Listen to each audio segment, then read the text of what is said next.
Hey guys, இப்போ இந்த ட்ராமாவுடைய final part பார்க்கலாமா? ஹீரோ அவங்க அப்பாவை பார்க்குறதுக்காக ஜெயிலுக்கு வரான். ஸோ அந்த சமயத்தில் அவர், நீ எப்போவுமே என்ன ஹீரோ மாதிரி தான் பார்க்குறேன், உன் லைஃப்பில் நான் தான் உன்னுடைய ஃபர்ஸ்ட் ஹீரோன்னு தான் சொல்லிட்டு இருந்தேன் இல்லையா, இப்போயும் அப்படி தான்ப்பா நினைக்கிறேன் அப்படிங்கிற மாதிரி நம்ம ஹீரோ சொல்லவும், ஆனால் நீ அதுபடி நடந்துக்கலையே, இன்னும் வந்துட்டு நான் தப்பு பண்ணிட்டு தானே நினச்சிட்ருக்க. ஸோ நான் உனக்கு ஹீரோ அப்படிங்கிறது உண்மையாக இருந்துச்சுன்னா நான் எந்த தப்புமே பண்ணலைங்கிறத முதல்ல நீ மனசில் ஏற்றுக்கோ. சும்மா இவங்க சொல்கிறதெல்லாம் கேட்டுட்டு இவங்க ஃபேக்காக சாட்சி ரெடி பண்ணுறதெல்லாம் வச்சு என்ன வந்து தப்பானவன் சொல்லி நீ அசியூம் பண்ணாத அப்படிங்கிற மாதிரி சொல்லிட்டு இருக்காரா. இதை கேட்டுட்டு ஹீரோவும், இல்லைப்பா இங்கே தலைமீறி எல்லாம் போயிட்டுருக்கு, ஸோ நீங்கள் வந்து உண்மையை ஒத்துக்கோங்க, அட்லீஸ்ட் உங்களுக்கு சென்டென்ஸாவது குறையும், பண்ண தப்பு என்னங்கிறத தயவு செஞ்சு சொல்லுங்கள், அதனால் நான் உங்களை வெறுத்துட மாட்டேன் அப்படிங்கிற மாதிரிலாம் சொல்கிறான். உங்கள் அம்மா தான் உன்னை கூட சேர்ந்து இப்படி பிரெயின் வாஷ் பண்ணி வச்சுருக்கான், என் மேலே தப்பே கிடையாது, நான் எந்த தப்பும் பண்ணலை, இதை நீ விருப்பம் இருந்தால் நம்பு, அப்படி இல்லைனா என்னைய பார்க்குறத வராத அப்படிங்கிற மாதிரி சொல்லி அனுப்பிடுறாரு. உங்கள் அப்பா இந்த மாதிரி ரொம்ப திட்டி அனுப்பிச்சிட்டாரு அப்படின்னு சொல்லிட்டு ஹீரோ ரொம்ப சேடாகிட்டு எங்கே போகிறனே தெரியாமல் நடந்து வந்துட்டுருக்கானா. அப்போ ஹீரோயின் அவனை ஃபாலோ பண்ணிகிட்டே வந்துட்டுருக்கா. ஸோ ஒரு கட்டத்தில் தான் அவன் ரியலைஸ் பண்ணுறான் தன்னை ஹீரோயின் வந்து ஃபாலோ பண்ணிகிட்ருக்கான்னு சொல்லிட்டு. இதை பார்த்தோன்னே அவனுக்கு ரொம்ப எமோஷ்னல் ஆகிடுது.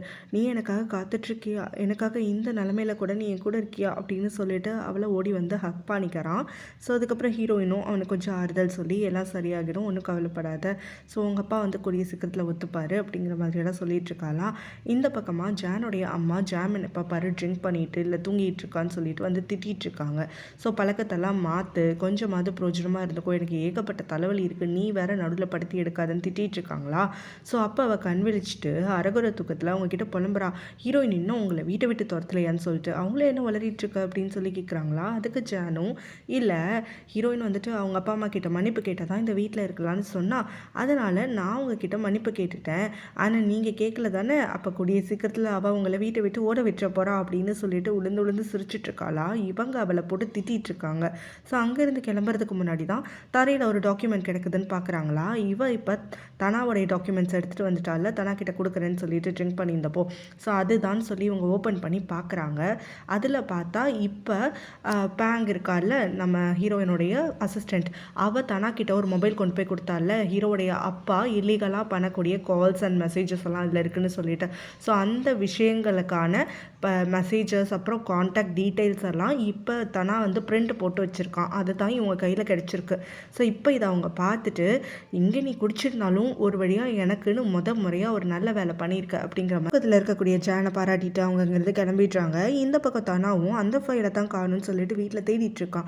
ஸோ அவங்க அம்மா வந்துட்டு கேட்குறாங்க, இப்போ என்ன தேடிட்டு இருக்க நீனு, என்கிட்ட இப்போ தானே சொன்னேன் நீனு இந்த மாதிரி ஹீரோடைய அப்பாவை தண்டனிக்க மாட்டேன், பழிக்கு பழி வாங்குறேன்ற எண்ணத்தெல்லாம் விட்டுட்டேன்னு சொல்லிட்டு அப்புறம் எதுக்காக ஏதோ பேப்பர்ஸை தேடிட்டுருக்க அப்படின்னு. உடனே நான் சொன்னது உண்மைதாம்மா, உங்களை ஏமாத்தலை, உங்களுக்கு நான் ப்ராமிஸ் பண்ணி கொடுக்குறேன், இனிமே நான் இந்த வீண் பழிக்கு பழி வாங்குறது அது இதுன்னெலாம் சொல்லிட்டு எதுலேயும் இன்வால்வ் ஆக போகிறதில்ல. சட்டம் வந்து அவரை அரெஸ்ட் பண்ணிடுச்சு, ஸோ சட்டப்படி அவருக்கு என்ன தண்டனை கிடைக்குதோ அது கிடைச்சிக்கட்டும், இந்த விஷயத்தில் எதுவும் நான் இன்வால்வ் ஆக போகிறதில்ல தான். ஆனால் இப்போ நான் தேடிட்டு இருக்கக்கூடிய ஃபைல் வந்து ரொம்பவே இம்பார்ட்டண்ட்டானது, அது யார் கையிலையாவது தவறானவங்களுக்கு கிடைச்சிதுன்னா அவங்க எப்படி வேணாலும் யூஸ் பண்ணக்கூடும். அந்த ஃபைலில் இருக்கக்கூடிய கண்டென்ட்டை வச்சு ஹீரோவுடைய அப்பாவை லைஃப் டைம் சென்டென்ஸ் வாங்கி கொடுக்க முடியும் அப்படிங்கிற அளவுக்கு சொல்கிறானா. அதனால் அவனுடைய அம்மாவுமே கொஞ்சம் பதட்டப்படுறாங்க. அதை எங்கே விட்டுட்டு வந்தேன்னு கொஞ்சம் யோசிச்சுப்பாரு, நல்லவங்க கிட்ட கிடைச்சா பரவாயில்ல, கெட்டவங்க கையில் மட்டும் கிடைச்சிடக்கூடாது அப்படிங்கிற மாதிரி சொல்லிட்டு இருக்காங்க. அவன் ஆண்டி கையில் இப்போ அந்த ஃபைல் கிடச்சிருக்கல, அடுத்த நாளே கிளம்பி ஹீரோவுடைய அப்பாவை பார்க்கறதுக்காக ஜெயிலில் வராங்க. ஸோ இப்போ அவங்க அந்த ஃபைலை வச்சு இவரை மிரட்டுறாங்க. ஸோ இதெல்லாமே உங்களுக்கு எதிரான ஒரு பெரிய எவிடன்ஸ், இதை நான் கொடுத்தேன்னா நீங்கள் சாகிற வரைக்கும் ஜெயிலில் தான் இருக்கணும், இதை நான் உங்களுக்கு கொடுக்காம இருக்கணும், இதை வந்து நான் எப்படியாவது மறைச்சிடணும் அப்படின்னாக்க நாம் ஒரு டீல் வச்சுப்போம் அப்படிங்கிற மாதிரி சொல்கிறாங்க. அவங்க அப்பாவும் என்னையே மிரட்சியா அப்படின்னு சொல்லிட்டு கோவப்பட்டு இருக்கும்போது அதுக்கு ஆண்டியும் கொஞ்சம் கூட அசராமல் அவங்கக்கிட்ட தான் பெரிய எவிடன்ஸ் இருக்குன்னு சொல்லிட்டு இப்போ இவர்கிட்ட ரொம்ப தெம்பாக பேசிகிட்டு இருக்காங்க. ஸோ டீல் என்னென்னா, ஹீரோவுக்கும் ஜானுக்கும் கல்யாணம் பண்ணி வச்சிடணும், அதுக்கப்புறம் இவங்களுடைய கம்பெனிஸ் எல்லாத்துலேயுமே 50% ஷேர் இங்கே ஆண்டியோடைய பேரில் கொடுத்துடணும், அப்புறம் ஜானுக்கு வரதட்சணைன்னு சொல்லி இவங்க 100 மில்லியன் கேஷாக கொடுக்கணும் அப்படிங்கிற மாதிரிலாம் சொல்லிட்டு இருக்காங்க. இதை கேட்டுட்டு ஹீரோடைய அப்பா ரொம்ப கோவப்படுறாரு. ஸோ இங்கே இந்த மாதிரி காலம் வந்துருச்சுன்னு சொல்லிட்டு தக்கன்னு கூச்சிட்டு இருக்காது, உன் பிளான் எல்லாம் ஒர்க் அவுட் ஆகாது அப்படிங்கிற மாதிரி சொல்கிறதோட சீரியஸ்னஸ் புரியாமல் நீங்கள் பேசிகிட்டு இருக்கீங்கன்னு நினைக்கிறேன் அப்படிங்கிற மாதிரி சொல்கிற ஆன்ட்டியும், இப்போ இங்கே இருக்கக்கூடிய எவிடன்ஸ் எல்லாத்தையும் நான் கொண்டு போய் சப்மிட் பண்ணிட்டேன் அப்படின்னா காலத்துக்கும் இங்கேருந்து தான் சாகணும், பரவாயில்லையா அப்படின்னு சொல்லி கேட்டுட்டு அங்கேருந்து ஒரு வீர நட போட்டுட்டு வராங்க. ஸோ நாளைக்கு நான் உங்களை வந்து சந்திப்பேன், அப்போ நீங்கள் உங்களுடைய முடிவை வந்து எனக்கு சொன்னால் போதும் அப்படின்னு சொல்லிட்டு வந்த உடனே அவங்க ஜான் கிட்ட, உனக்கும் ஹீரோக்கும் கல்யாணம் நடக்க போகுது, நான் எல்லா ஏற்பாடும் பண்ணிட்டேன், ஸோ அதுக்காக ப்ரிப்பேர் ஆகுன்னு சொல்லிட்டு அவளுக்கு ஜுவல்ஸு ஷாப்பிங் எல்லாம் வந்துட்டு அரேஞ்ச் பண்ணிகிட்டு இருக்காங்க. ஈவெண்ட் எப்படி இருக்கணும் என்ன இதெல்லாம் சொல்லி கேட்டுட்டு இருக்கும்போது நானே தெளிவாகிட்டேன், ஹீரோக்கே என்ன பிடிக்காதுன்னு சொல்லிட்டு. நீங்கள் எதுக்காக இப்போ நடுவில் வந்துட்டு இந்த மாதிரி தயத்தக்கன்னு குச்சிட்ருக்கீங்க, இதெல்லாம் வேலைக்கே ஆகாதுமா, அவன் என்னை விரும்பவே இல்லை, அவன் ஹீரோனை தான் விரும்புகிறான், நான் விலகிட்டேன்ல, நீங்களும் விலகி போயிடுங்க அப்படிங்கிற மாதிரி சொல்கிறான். இதை கேட்டுட்டு அவங்களும், என்னால் சும்மாலாம் இருக்க முடியாது, நீ அவனை இன்னும் காதலிச்சுட்டு தானே இருக்க, ஸோ அவன் உன்னை காதலிக்கிறானா இல்லையாங்கிறதுலாம் முக்கியம் கிடையாது, அவனை நீ அடையிறது தான் ரொம்ப முக்கியம், ஹீரோயின் கிட்ட திரும்ப திரும்ப நம்ம தோற்று போயிட்டு இருக்கக்கூடாது, அவன் நம்ம கிட்ட இருந்து எல்லாத்தையும் பறிச்சுக்கிட்டா, ஸோ அவகிட்ட இருக்கிறதையும் நம்ம பறிச்சுக்கணும் அப்படின்னு சொல்லும் போது அதுக்கு ஜானும், இல்லைம்மா அவ நம்மக்கிட்ட இருந்து எல்லாத்தையெல்லாம் பறிச்சுக்கல, இந்த கம்பெனியை மட்டும் தான் இப்போ எடுத்திருக்கா, ஸோ மிச்சம் எல்லாம் நம்மக்கிட்ட தானே இருக்குது, லேண்டாக இருக்கட்டும் கேஷாக இருக்கட்டும் இல்லை வேறு அசட்ஸாக இருக்கட்டும் நம்மக்கிட்ட இருக்குல்ல, அதை வச்சு நம்மளோட லைஃப்பை புதுசாக நம்ம ஸ்டார்ட் பண்ணலாம், யாரையும் பகச்சிக்க வேணாம், யார்கிட்டையும் சண்டை போட வேண்டாம், வெஞ்சன்ஸ் வேணாம், நம்ம நிம்மதியான ஒரு வாழ்க்கை வாழலாம் அப்படின்னு சொல்கிறா. இதை கேட்டுட்டு அவங்க அம்மா கோவம் வந்துடுது, நான் சொன்னதை மட்டும் செய், உனக்காக தான் நான் எல்லாம் பண்ணுறேன் அப்படிங்கிற மாதிரி சொல்லிடுறாங்க. அவனோட அப்பாவை பார்க்குறதுக்காக வரானா, அந்த சமயத்தில் அவர் அந்த ஆன்ட்டி சொன்னது எல்லாத்தையுமே சொல்கிறாங்க. ஸோ இவங்க கையில் ஒரு எவிடன்ஸ் வச்சுருக்காங்க, அதை வச்சு என்னை மிரட்டிட்டு போகிறாங்க, ஸோ என்னோட லைஃப் மட்டும் அப்படின்னா என்னைய பகச்சிக்கிறவங்கள நான் சும்மா விடமாட்டேன், ஆனால் இந்த தடவை இவங்க என்னையை மட்டும் டார்கெட் பண்ணலை, என்னையை ஹர்ட் பண்ணணும்னு சொல்லிட்டு அவங்களுடைய நோக்கம் இல்லை, அவங்களுடைய நோக்கம் ஒன்று அடையணும், பணம் வேணுங்கிறது தான். ஸோ இதை வந்து என்னால் ஈஸியாக விட்டு கொடுத்துட்டுலாம் போயிட்டுருக்க முடியாது, என்னோட பையனை நான் எப்படி வளர்த்தங்கிறது எனக்கு தான் தெரியும், என் பையன் எனக்கு லைஃப்பில் எல்லாத்துக்கும் மேலே, என் பையன் வந்து நாளைக்கு பிடிக்காத ஒரு பொண்ணை கல்யாணம் பண்ணிக்கிட்டு கஷ்டப்படுறத நான் விரும்பலை, அதே மாதிரி நான் கஷ்டப்பட்டு உருவாக்குன அந்த உழைப்பெல்லாம் வந்துட்டு அவங்களுக்கு போய் சேர்றதில் எனக்கு விருப்பம் கிடையாது. ஸோ இந்த மாதிரி கம்பெனியில் எல்லாத்துலேயுமே 50% ஷேர் கேட்குறது, அதுக்கப்புறமா எக்ஸ்ட்ராவாக 100 மில்லியன் பணமும் கேட்குறது, இது எல்லாமே உனக்கு அந்த பொண்ணை பிடிச்சிருந்தா நான் இதுக்கு மேலே கூட கொடுக்கறதுக்கு ஒத்துருந்துருப்பேன், ஆனால் உனக்கு அந்த பொண்ணு மேலே இன்ட்ரெஸ்டே கிடையாது, ஸோ எக்காரணத்தை கொண்டும் நீ இந்த கல்யாணத்துக்கு ஒத்துக்காத அப்படிங்கிற மாதிரி அவங்க அப்பா சொல்கிறாரு. இதை கேட்டுட்டு ஹீரோவும், ஆனால் அவங்க சொல்கிறது கேட்கலன்னா நீங்கள் ஜெயிலில் இருக்கணுமே அப்படின்னோடனே, பரவாயில்ல என் பையனுடைய சந்தோஷத்துக்கும் நிம்மதிக்கும்காக நான் ஜெயிலில் இருந்துக்கிறேன், இனிமேல் நான் வாழ போகிற நாட்கள் வந்துட்டு என்னக்கூடியது தான் இல்லையா, ஒரு 5 வருஷம் இருப்பேன் 6 வருஷம் இருப்பேனா, அது வரைக்கும் நான் ஜெயிலில் இருந்துட்டு போகிறேன், வெளியில் வந்து நான் அப்படியே பெருசாக கழட்ட போகிறேன், அதனால நான் இங்கேயே இருந்துக்கிறேன், நீ எனக்குன்னு சொல்லி ஏதாவது பண்ணுறதா நினச்சி தேவையில்லாமல் இந்த புதக்குடியில் போய் விழுந்துடாத, எனக்கு உன்னுடைய சந்தோஷம் முக்கியம், ஸோ எக்காரணத்தை கொண்டும் அந்த பொம்பளை உன்னை எவ்வளோ ஃபோர்ஸ் பண்ணாலும் சரி நீ அவங்க பக்கம் மட்டும் சாஞ்சிடாத அப்படிங்கிற மாதிரி ஹீரோ கிட்ட பேசுகிறாங்களா. ஹீரோ ரொம்ப எமோஷனல் ஆகிடுறான், அவங்க அப்பா ஊருக்கே கிட்டவங்களா இருந்தாலும் தனக்கு வந்து ஒரு ஹீரோவாக தான் இருக்காரு அப்படின்னு சொல்லிட்டு. ஆன்ட்டியும் நாளைக்கே நான் வந்து மீட் பண்ணுறேன், அப்போ உங்கள் முடிவை சொல்லுங்கன்னு சொல்லிட்டு போயிருந்தாங்கல்ல ஹீரோட அப்பா கிட்ட, அதனால் அதை பார்க்குறதுக்காக திரும்ப ஜெயிலுக்கு வராங்களா. அங்கே விசிட்டேஷன் டெஸ்கில் இவங்களை அலோ பண்ணக்கூடாதுன்னு சொல்லி ஹீரோடைய அப்பா ரெக்வஸ்ட் பண்ணியிருக்காரு சொல்லிட்டு இவங்களை உள்ள விட மாட்டேங்கிறாங்க, அதனால இவங்க பிரச்சனை பண்ணிட்டு இருக்காங்களா. அந்த ஆஃபீஸருக்கு கோவம் வந்துடுது, உங்களுக்கு இங்கே ஜெயிலில் இருக்கக்கூடிய ரூல்ஸ் ரெகுலேஷன்ஸ் எல்லாம் வந்து ஃபாலோ பண்ணுறதுக்கு விருப்பம் இல்லைனா நீங்கள் இந்த இடத்துக்கு வரவே கூடாது, உங்ககிட்ட நான் தெளிவாக சொல்லிட்டேன், அவர் உங்களை பார்க்க விரும்பலன்னு சொல்லிட்டாரு, அதனால இங்கேருந்து தானாக கிளம்புறீங்களா இல்லை ஆளை கூப்பிட்டு கழுத்தை பிடிச்சி வெளியில் தரட்டுமா அப்படின்னு சொல்லி கேட்கவும் இவங்களுக்கு ரொம்ப கோவம் வந்துடுதா. ஸோ சும்மா விட மாட்டேன் யாரையும் அப்படின்னு முடங்கிக்கிட்டே அங்கேருந்து கிளம்புறாங்க. அதான் ஹீரோடைய அப்பாவை பார்க்கறதுக்கு அவங்க அம்மா வராங்க. ஸோ அந்த சமயத்தில் இவங்க டெம்பிள்லேருந்து வந்திருக்காங்களா, இவங்க அரெஸ்ட் பண்ண விஷயம் கேள்விப்பட்டு தான் இவங்க வெளியில் வந்திருக்காங்கல்ல. இப்போ அவங்க கிட்ட பேசும்போது ஹீரோடைய அப்பா இவங்க கிட்ட சாரி கேட்குறாங்க, பாஸ்டில் ஒரு நாள் கூட உன்னுடைய ஃபீலிங்ஸ்க்கு நான் வேல்யூ கொடுக்கவே இல்லை, உனக்கு என்ன வேணும் வேணான்னு சொல்லி நான் யோசித்ததே கிடையாது, உன்னை ரொம்ப ஹர்ட் பண்ணிட்டேன் அப்படிங்கிற மாதிரி கில்ட்டியாக ஃபீல் பண்ணிகிட்ருக்காராம். இப்போ அவங்களுமே எமோஷனல் ஆகிட்டு இவர்கிட்ட சாரி கேட்குறாங்க. ஸோ இத்தனை வருஷமாக என் மேலேயும் தப்பு இருக்குது, என்னோட ஹஸ்பண்ட் யார் அப்படின்னு என்கிட்ட இப்போ ஒரு கேள்வி கேட்டாங்கன்னா என்னால் அதுக்கு பதிலே சொல்ல முடியாது, என் ஹஸ்பண்ட் எப்படிப்பட்டவர்னு எனக்கு தெரியலை, ஜென்யூனாக ஒரு பர்சன் வந்துட்டு இப்படி தான் அப்படிங்கிற மாதிரி நம்ம பழகி ஒரு ஃப்ரெண்டை கூட சூஸ் பண்ணுவோம்ல, அந்த மாதிரி கூட நான் உங்களுக்கு வந்து ஒரு வாய்ப்பு கொடுக்கவே இல்லை, உங்களை புரிஞ்சுக்கிறதுக்கு நான் ட்ரை பண்ணவே இல்லை, ஸோ என் மேலேயும் தான் தப்பு இருக்குது, எனக்கும் அந்த கில்ட்டி ஃபீலிங் இருக்குது, நம்ம 2 பேரும் என்ன தான் இப்படி இப்படி மாற்றி நின்னாலும் நம்ம பையனுக்குன்னு வரும்போது நம்ம 2 பேருமே ஒரு பெஸ்ட் பேரண்ட்டாக இருந்திருக்கோம் அப்படிங்கிறது எனக்கு கொஞ்சம் ஆறுதலாக இருக்குது அப்படிங்கிற மாதிரிலாம் பேசிகிட்டு இருக்காங்க. இத்தனை வருஷமாக அவங்களுக்குள்ள இருக்கக்கூடிய அந்த கருத்து வேறுபாடெல்லாம் இப்போ அவங்க சரி பண்ணணும்னு நினைக்கிறாங்க, பட் அது பாஸ்டோட முடிஞ்சு போயிடுச்சு, இனிமேல் சரி பண்ணுறதுக்கு அவங்களுக்கு வாய்ப்பு கிடைக்காது அப்படிங்கிறதும் புரியுதா. ஸோ அதை 2 பேரும் ஏற்றுக்கிட்டு அப்படியே ஒருத்தருக்கு ஒருத்தர் ஃப்ரெண்ட்லியாக வந்து மூவ் ஆகிறதுக்காக ஆகுறாங்க. ஹீரோவுடைய அம்மாவுமே திரும்ப வந்து நான் டெம்பிளுக்கு தான் போக போகிறேன், எனக்கு அந்த வாழ்க்கை ரொம்ப பிடிச்சி போயிடுச்சு அப்படிங்கிற மாதிரி சொல்லிட்டு கிளம்புறாங்க. ஹீரோ கொஞ்சம் ஆட்களை செட் பண்ணிவிட்டு ஆன்டி கிட்ட எப்படி இந்த எவிடன்ஸ் எல்லாம் கிடைச்சிது, அந்த எவிடன்ஸில் என்ன இருக்குது அப்படிங்கிற மாதிரி செக் பண்ணுறானா. ஸோ அது மூலமாக அவன் தெரிஞ்சுக்கிறான் அவங்க அப்பா வந்து இல்லீகலான வேலை பண்ணுறதுக்கெல்லாம் தனியாக ஒரு மொபைல் வச்சுருந்தாரு. அந்த மொபைலில் இருக்கக்கூடிய கண்டென்ட் தான் இப்போ அவங்க கைக்கு கிடச்சிருக்குன்னு சொல்கிறாங்க. ஸோ இந்த மொபைல் வந்து கண்டிப்பாக ஹீரோவோட வீட்டில் இருக்கக்கூடிய யாரோ ஒருத்தர்னால தான் இவங்களுடைய கைக்கு போயிருக்கு, இந்த எவிடன்ஸ் எல்லாம் வெளிவரதுக்கு காரணமாக இருந்திருக்கு அப்படின்னு சொல்கிறாங்களா. ஹீரோ யாராக இருக்குன்னு சொல்லி போட்டு குழப்பறான். அவனுக்கு ஒரு மனசில் வந்துட்டு ஒரு பக்கத்தில் ஹீரோயினாக இருக்குமோ அப்படின்னு சொல்லி ஒரு கொஷின் இருக்குது. இருந்தாலும் ஹீரோயின் வந்து தங்கிட்ட சொல்லாமல் முதுகுக்கு பின்னாடி இந்த மாதிரி பண்ணுவா அப்படின்னு அவனுக்கு தோணலை. அதனால் போட்டு குழப்பிகிட்டே இருக்கும்போது அங்கே அவனுடைய அசிஸ்டண்ட் வரானா. அவன் இப்போ நம்ம ஹீரோயின் பேர் தான் சொல்கிறான். நீங்கள் இந்த விஷயத்தை போட்டு குழப்பிட்டுருக்கிறது எனக்கு நல்லாவே புரியுது, ஆனால் இந்த விஷயத்தில் நீங்கள் டக்குன்னு யோசிக்கும் போது ஹீரோனோட பேர் தான் உங்களுக்கு மைண்டுக்கு வரும் இல்லையா அப்படின்னு சொல்லி கேட்குறான். ஹீரோ வந்து அங்கேருந்து எழுந்து போயிடுறான். அது தெரியாமல் இந்த அசிஸ்டண்ட்டோ ஐயோ நான் சொல்கிறத முழுசாக கேட்காம போயிட்டாரே, என்ன தான் ஹீரோயின் வந்து மனசுக்கு வந்தாலும் அவள் பண்ணலை, பேங்கு தான் பண்ணா அப்படின்னு சொல்கிற வந்தேன், அதுக்குள்ளே பாதியில் போயிட்டாரு, இவர் எப்போ தான் நான் சொல்கிறத முழுசாக கவனிப்பார் அப்படிங்கிற மாதிரி அவன் தனியாக புலம்பிட்டு இருக்கான். ஹீரோயினுக்கு மார்னிங் சிக்னஸ்லாம் வர ஆரம்பிச்சிடுச்சா. ஸோ அடிக்கடி காலையில் ஃபெயிண்ட் ஆகிறது, அதுக்கப்புறம் வாமிட் பண்ணுறதுலாம் இருந்துகிட்ருக்கா. ஸோ பேங் வந்து அவளை ரொம்ப கேர் எடுத்து பார்த்துட்ருக்கா. ஹீரோ கிட்ட அப்பப்போ சொல்லணும் அப்படின்னு நினச்சிட்டு இருக்காளா. ஆனால் பேங் கிட்ட எதையும் ஹீரோ கிட்ட சொல்லாத, அவன் நிறைய பிரச்சனையில் இருக்கான், இது வேறு தேவையில்லை அப்படிங்கிற மாதிரி அவள் ஸ்டாப் பண்ணிடுறான். தானா இப்போ ஹீரோயினுக்கு கால் பண்ணி பேசிகிட்டு இருக்கான், அவள் ஹெல்த் எப்படி இருக்குது என்ன ஏதுன்னு சொல்லிட்டு. அப்போ ஹீரோயினுக்கு வந்து இந்த மாதிரி மார்னிங் சிக்னஸ் இருக்கிறதெல்லாம் பார்த்துட்டு தானே அவளை ஹாஸ்பிட்டல் கூப்பிட்றான். அவளும் இதெல்லாம் நார்மல் தானே ப்ரெக்னென்சியில், ஸோ அதெல்லாம் எதுவும் வேண்டாம் அப்படிங்கிற மாதிரி சொல்கிறான். நீ ஒழுங்காக சாப்பிட்றதே இல்லைன்னு பேங்க் சொல்லி நான் கேள்விப்பட்டேன், அதனால் எனக்கும் கொஞ்சம் வந்துட்டு அக்கறை இருக்கு இல்லையா, ஸோ நான் உன்னைய கூட்டிகிட்டு போகிறங்கும் போது அதெல்லாம் எதுவும் வேண்டாம் அப்படின்னு சொல்லி இவள் ப்ரெக்னென்சி பற்றி தானா கிட்ட டிஸ்கஸ் பண்ணிகிட்டு இருக்காளா. அரையும் குறையுமா அங்கே வரக்கூடிய நம்ம ஹீரோ அதை காதில் வாங்கிக்கிறான். ஸோ இப்போ ஆல்ரெடி இவன் மைண்டில் வந்து செட் பண்ணி வச்சுருக்கான்ல ஹீரோயினும் தனாவும் ப்ரெக்னெண்ட்டாக இருக்காங்கன்னு சொல்லிட்டு. ஸோ இப்போ அதனால் இவன் பேசின டைலாக் எல்லாம் கேட்டுட்டு தனா தான் இந்த குழந்தைக்கு அப்பானே இவன் ஒரு கன்ஃபர்மேஷனுக்கே வந்துடுறான்.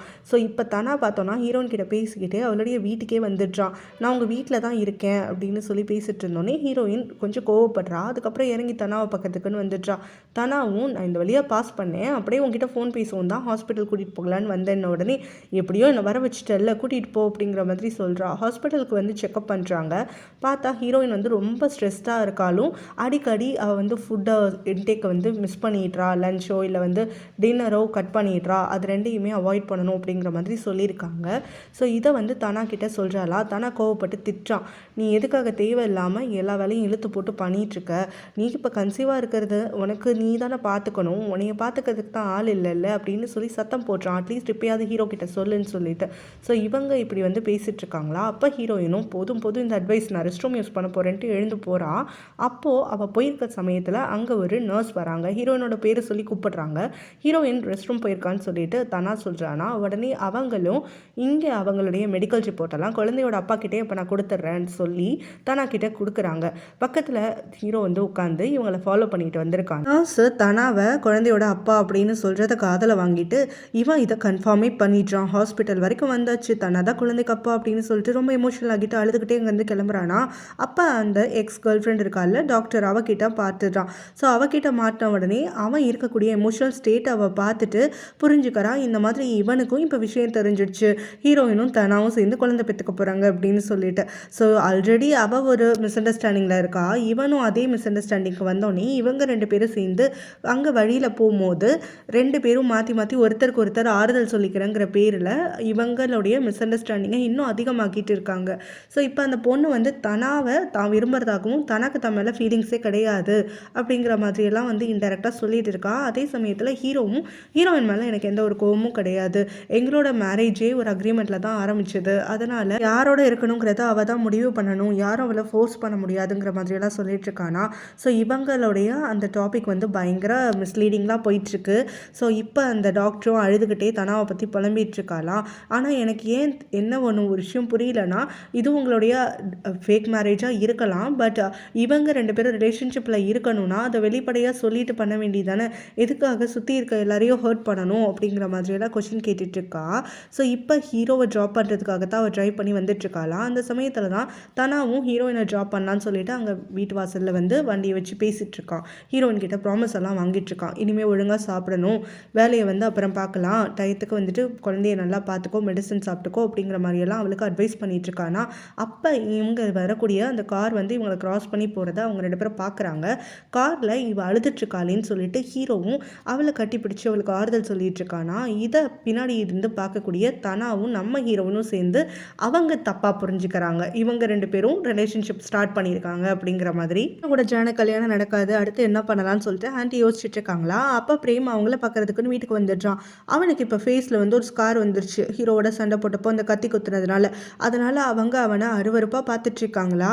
இதை வந்து அவன் நோட்டீஸ் பண்ணுறான், பட் கண்டுக்காமல் விட்டுடுறான். அதுக்கப்புறமா அவனும் இப்போ என்ன பண்ண போகிறீங்கன்னு சொல்லி கேட்கும்போது, இங்கே இருக்கக்கூடிய பில்டிங்ஸ் எல்லாம் எப்படியாவது விற்கணும் அப்படிங்கிற மாதிரி சொல்கிறாங்க. அது எதுக்கு விற்கணும், அதெல்லாம் நம்மளுக்கு சொந்தமானது தானே, ஹீரோன் கிட்டேருந்து கஷ்டப்பட்டு வந்து கைமாற்றி வாங்கியிருக்கோம், ஸோ எதுக்காக திரும்ப விற்கணும்னு. உடனே வேறு வழி என்ன இருக்குது, இப்போ நம்மளுக்கு பணம் தேவை, அது விற்றுட்டு ஏதாவது வேலையை பார்த்தா தான் பணம் கிடைக்கும், அதுக்காக தான் இவ்வளோ முயற்சி பண்ணுறேன் அப்படிங்கிற மாதிரி தான் சொல்லிட்டு இருக்காங்களா. இதை கேட்டுட்டு பிரேம் வந்து ஒரு ஐடியா கொடுக்குறேன்னு சொல்கிறான். இதுக்கு இவ்வளோலாம் மெனக்கட வேண்டாம், பேசாமல் ஹீரோயினை போட்டு தள்ளிட்டா என்ன அப்படிங்கிற மாதிரி கேட்குறான். அவளை போட்டு தள்ளி உனக்கு என்ன லாபம் கிடைக்கும் அப்படிங்கிற மாதிரி அந்த ஆண்டி கேட்குறாங்களா. அதுக்கு அவனும், இல்லை ஹீரோயினுக்குன்னு இருக்கக்கூடிய ஒரே சொந்தம் நீங்கள் மட்டும்தான், அதனால் அவளை போட்டு தள்ளிட்டா அவள் பேரில் இருக்கக்கூடிய சொத்தெல்லாம் உங்களுக்கு தானே வரும், பிளட் ரிலேட்டிவ்ங்கிற முறையில், ஸோ அதை வந்து ஈஸியாக நீங்கள் யூஸ் பண்ணிக்கலாமே அப்படிங்கிற மாதிரி ஒரு ஐடியா கொடுக்குறானா.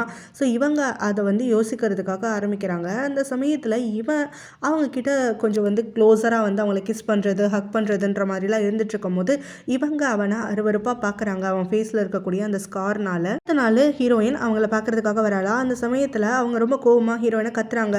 ஸோ ஃபேக்காக எல்லாரையும் நடிச்சு உன் பக்கம் இழுத்துக்கிட்டு எல்லாரையும் ஏமாற்றி சொத்தையும் திரும்ப நீ வாங்கிட்ட அப்படின்னு சொல்லிட்டு.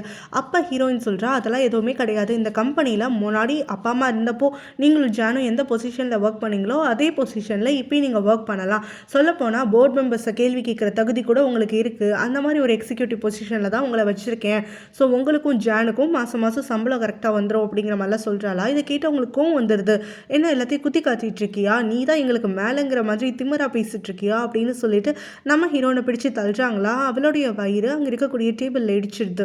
ஸோ வயிற்றை பிடிச்சிட்டு அப்படியே கத்திட்டு கீழே விழுந்துடுறா. அவங்கள மாதிரி ஈவலாக யாரையும் பார்த்தது இல்லைன்னு சொல்லிட்டு.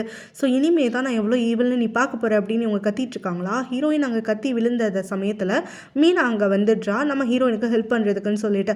ஸோ இவ ப்ரெக்னெண்ட்டாக இருக்க விஷயம் பேங்க் வந்துட்டு சந்திக்கப்பட்டு இப்போ மீனா கிட்ட சொல்லியிருப்பாளா, அதனால் மீனாவுக்கு தெரியும். ஸோ இப்போ ஹீரோயினோட ரியாக்ஷன்ஸ் எல்லாம் பார்த்துட்டு அவள் கன்ஃபார்மே பண்ணிடுறான். ஸோ அதனால் அவளுமே இங்கே வந்து ஆன்ட்டியை திட்டிகிட்டு இருக்காளா. அப்போ சத்தம் கேட்டு அந்த பக்கமாக ஜான் வரா. ஸோ அங்கே அவங்க அம்மாவும் ஹீரோயினும் சண்டை போடுற வாய்ஸ் கேட்டு தான் உள்ளே வரா. உள்ளே நுழையும் போதே ஹீரோயினை திட்டிக்கிட்டு தான் அவள் நுழையிறா. பட் ஹீரோயின் அங்கே விழுந்து கிடக்கிறதையும் மீனா அவளை வந்து கேர் பண்ணி பார்த்துட்ருக்கிறதையும் பார்த்த உடனே ஜானுக்கு ஒரு மாதிரி முகமே மாறிடுது. அவங்க அம்மா பக்கம் திரும்பிட்டு, என்னம்மா ஆச்சு, என்னம்மா பண்ணிங்க அவளை அப்படின்னு சொல்லிட்டு கோவப்பட்டு கேட்குறா. ஹீரோயினுக்கு ஹெல்ப் பண்ணணும்னு சொல்லிட்டு பக்கத்தில் வராளா. அப்போ அவங்க அம்மா, நீ எந்த தேவையில்லாத வேலையும் பண்ணாத, என் கூட வா அப்படின்னு சொல்லி ஜானை பிடிச்சி தரன்னு அங்கேருந்து இழுத்துட்டு போயிடுறாங்க. ஜானோ கத்திக்கிட்டே போகிறா. அவளுக்கு என்னாச்சுமா, அவன் ஏமா கீழே விழுந்து கிடக்கிறா அப்படின்னு சொல்லிட்டு. இல்லை இவங்க இங்கேருந்து ஜான் அவசர அவசரமாக வெளியில் இழுத்துட்டு போகிறதுக்கு காரணம் என்னென்னா, பிரேமோ அவங்களும் சேர்ந்து ஹீரோயினை போட்டு தள்ளுறதுக்காக ஆஃபீஸ்லேயே வந்து பாம்பு வச்சிடுறாங்க. ஸோ இப்போ ஹீரோயினை கொல்றதுக்காக தான் அவங்க அதை பண்ணிட்டு இருக்காங்கல்ல. ஆனால் ஹீரோயினை மீனாவும் கிட்டேயும் சேர்ந்து காப்பாற்றிடுறாங்க. அந்த இடத்துல வேறு மக்கள் கொஞ்சம் பேர் மாட்டிட்டு உயிரிழந்துடுறாங்க. கூடவே அவங்க ஹாஸ்பிட்டலில் ஒரு ஃபயர் ஆக்சிடென்ட் மாதிரி வேற வந்துடுது. அந்த பாம்பு வெடிச்சதுனால ஃபயர் கொஞ்சம் அதிகமாகிடுதா. இதை நியூஸ்லலாம் காட்ட நம்ம ஹீரோ பயந்து அடிச்சுட்டு அங்கே ஓடி வரான் ஹீரோயினை காப்பாற்றணும்னு சொல்லிட்டு.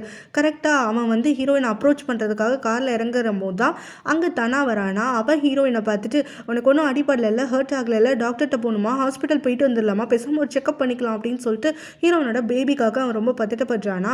அதை பார்க்குற நம்ம ஹீரோக்கு இன்னும் கொஞ்சம் வந்துட்டு மிஸ் அண்டர்ஸ்டாண்டிங் வெளுத்து போயிடுது. ஸோ தானா இந்த அளவுக்கு ஹீரோயின் மேலே கேராக இருக்கான், அந்த குழந்தைக்காகன்னு சொல்லி அவன் இவ்வளோ பார்க்குறானே அப்படிங்கிற மாதிரி யோசிச்சுட்டு அங்கே வந்ததுக்கான அடையாளமே இல்லாமல் அவன் வாட்டுக்கு கிளம்பி போயிடுறான். அவன் இந்த முறை தப்பிச்சிட்டா, இன்னொன்று ஏதாவது பெருசாக பிளான் பண்ணுன்னு சொல்லிட்டு பிரேமும் அப்புறம் அந்த ஆன்ட்டியும் உட்காந்து ஹீரோனை எப்படியெல்லாம் கொள்ளலான்னு பிளான் போட்டுட்டு இருக்காங்களா. அது எல்லாத்தையுமே பிரேமுடைய அக்கா அந்த நல்ல ஆன்ட்டி இருக்காங்கல்ல, அவங்க ஒட்டு கேட்டுடுறாங்க. ஸோ இதை எப்படியாவது ஹீரோயின் கிட்ட சொல்லி அவளை காப்பாற்றணும்னு சொல்லிட்டு ஹீரோயினுக்கு கால் பண்ணுறாங்க. பட் அவள் எடுக்கவே மாட்டேங்கிறாளா. திரும்ப திரும்ப அவங்க கால் பண்ணிக்கிட்டு அவசரம் தெரியாமல் இப்படி பண்ணுறாங்களேன்னு சொல்லி புலம்பிகிட்டே இருந்துட்டு இருக்கும் போது பின்னாடியே வரக்கூடிய அங்கே ஹீரோயினுடைய ஆன்ட்டி இவங்க தலையில் பலமாக தாக்கி அவங்கள மயங்க வச்சுடுறாங்க. ஸோ ஆரம்பத்துலேருந்தே நீ எனக்கு பிரச்சனையாக தான் இருக்கல்ல அப்படின்னு சொல்லி கத்திக்கிட்டே அவங்க கை வாயெல்லாம் கட்டி ஸ்டோர் ரூமில் கொண்டு போய் இவங்களை போட்டு மூடி வச்சிடுறாங்க. வீட்டுக்கு வந்து டாக்டர் வராளா. ஸோ அடுத்த நாள் தான் இது. ஆக்சுவலாக முதல் நாள் நாள் காரில் பேசினாங்கல்ல, அதுக்கப்புறம் தான் இது. ஸோ இப்போ தனாவும் ஹீரோயினும் குழந்தை பெற்றுக்க போகிறாங்கன்ற விஷயத்த நான் மனசார ஏற்றுக்க ஆரம்பிச்சிட்டேன். ஸோ அதனால் எனக்கு பெருசாக வந்துட்டு சோகம் எல்லாம் தெரியலை. இதுலேருந்து எவ்வளோ சீக்கிரம் வெளியில் வருமோ அவ்வளோ சீக்கிரம் நல்லது தானே. உனக்கு ஒரு ஃப்ரெண்டாக இருந்து உன்னையும் கைட் பண்ணி ஹர்ட் ஆகாமல் பார்த்துக்க வேண்டியது என்னையோட பொறுப்பு. அதுக்காகத்தான் உங்ககிட்ட பேசலான்ட்டு வந்தேன் அப்படிங்கிற மாதிரி சொல்லிட்டு இருக்காங்க. அவங்க வந்து இப்போ ஹார்ட் பிரேக்காக இருக்காங்க தனா மூலமான்றதுனால அவங்களுக்கு ஆறுதல் சொல்லிட்டு இருக்கானா. அப்போ ஹீரோயின் அங்கே வந்துட்டா. இவங்க 2 பேரும் க்ளோஸாக கையை பிடிச்சி உட்காந்துட்டு இருக்கிறத பார்த்துட்டு, சாரி ஏதாவது இம்பார்ட்டண்ட்டாக பேசுனீங்களா, நான் டிஸ்டர்ப் பண்ணிட்டேனா அப்படின்னு சொல்லி நம்ம ஹீரோயின் கேட்க, ஹீரோ டக்குன்னு அந்த டாக்டரோட கையை உதறி தள்ளிட்டு எழுந்து அவள்கிட்ட ஓடி வரான். நீ நல்லா இருக்கியா, எப்படி இருக்க அப்படின்னு சொல்லி கேட்டுட்டு இருக்கானா. ஹீரோயினும் நான் நல்லா தான் இருக்கேன், உன்னை கொஞ்ச நாளாக பார்க்கல, அதனால என்ன ஆச்சோன்னு சொல்லிட்டு பார்க்கறதுக்காக வந்தேன் அப்படிங்கிற மாதிரி தயங்கிக்கிட்டே சொல்லி முடிக்கிறாளா. அப்போ அந்த டாக்டர் ஓடி வந்து நம்ம ஹீரோயினோட கையை டைட்டாக இருக்குமா பிடிச்சிக்கிட்டு, நீ கேர் பண்ணிக்கலனா இவனுக்கு யாருமே இல்லைன்னு நினச்சியா, அவனுக்காக நான் இருக்கேன் அப்படிங்கிற மாதிரி சொல்கிறாளா. இதை கேட்டுட்டு ஹீரோயினுக்கு மனசே நின்று போயிடுது.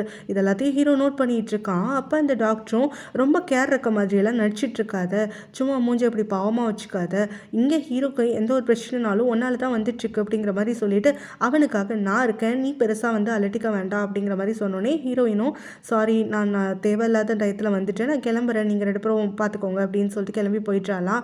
இப்போ ஹீரோ வந்துட்டு ஹீரோயின் பின்னாடியே போகும்போது அந்த டாக்டர் அவனை தடுத்து நிறுத்துறான்.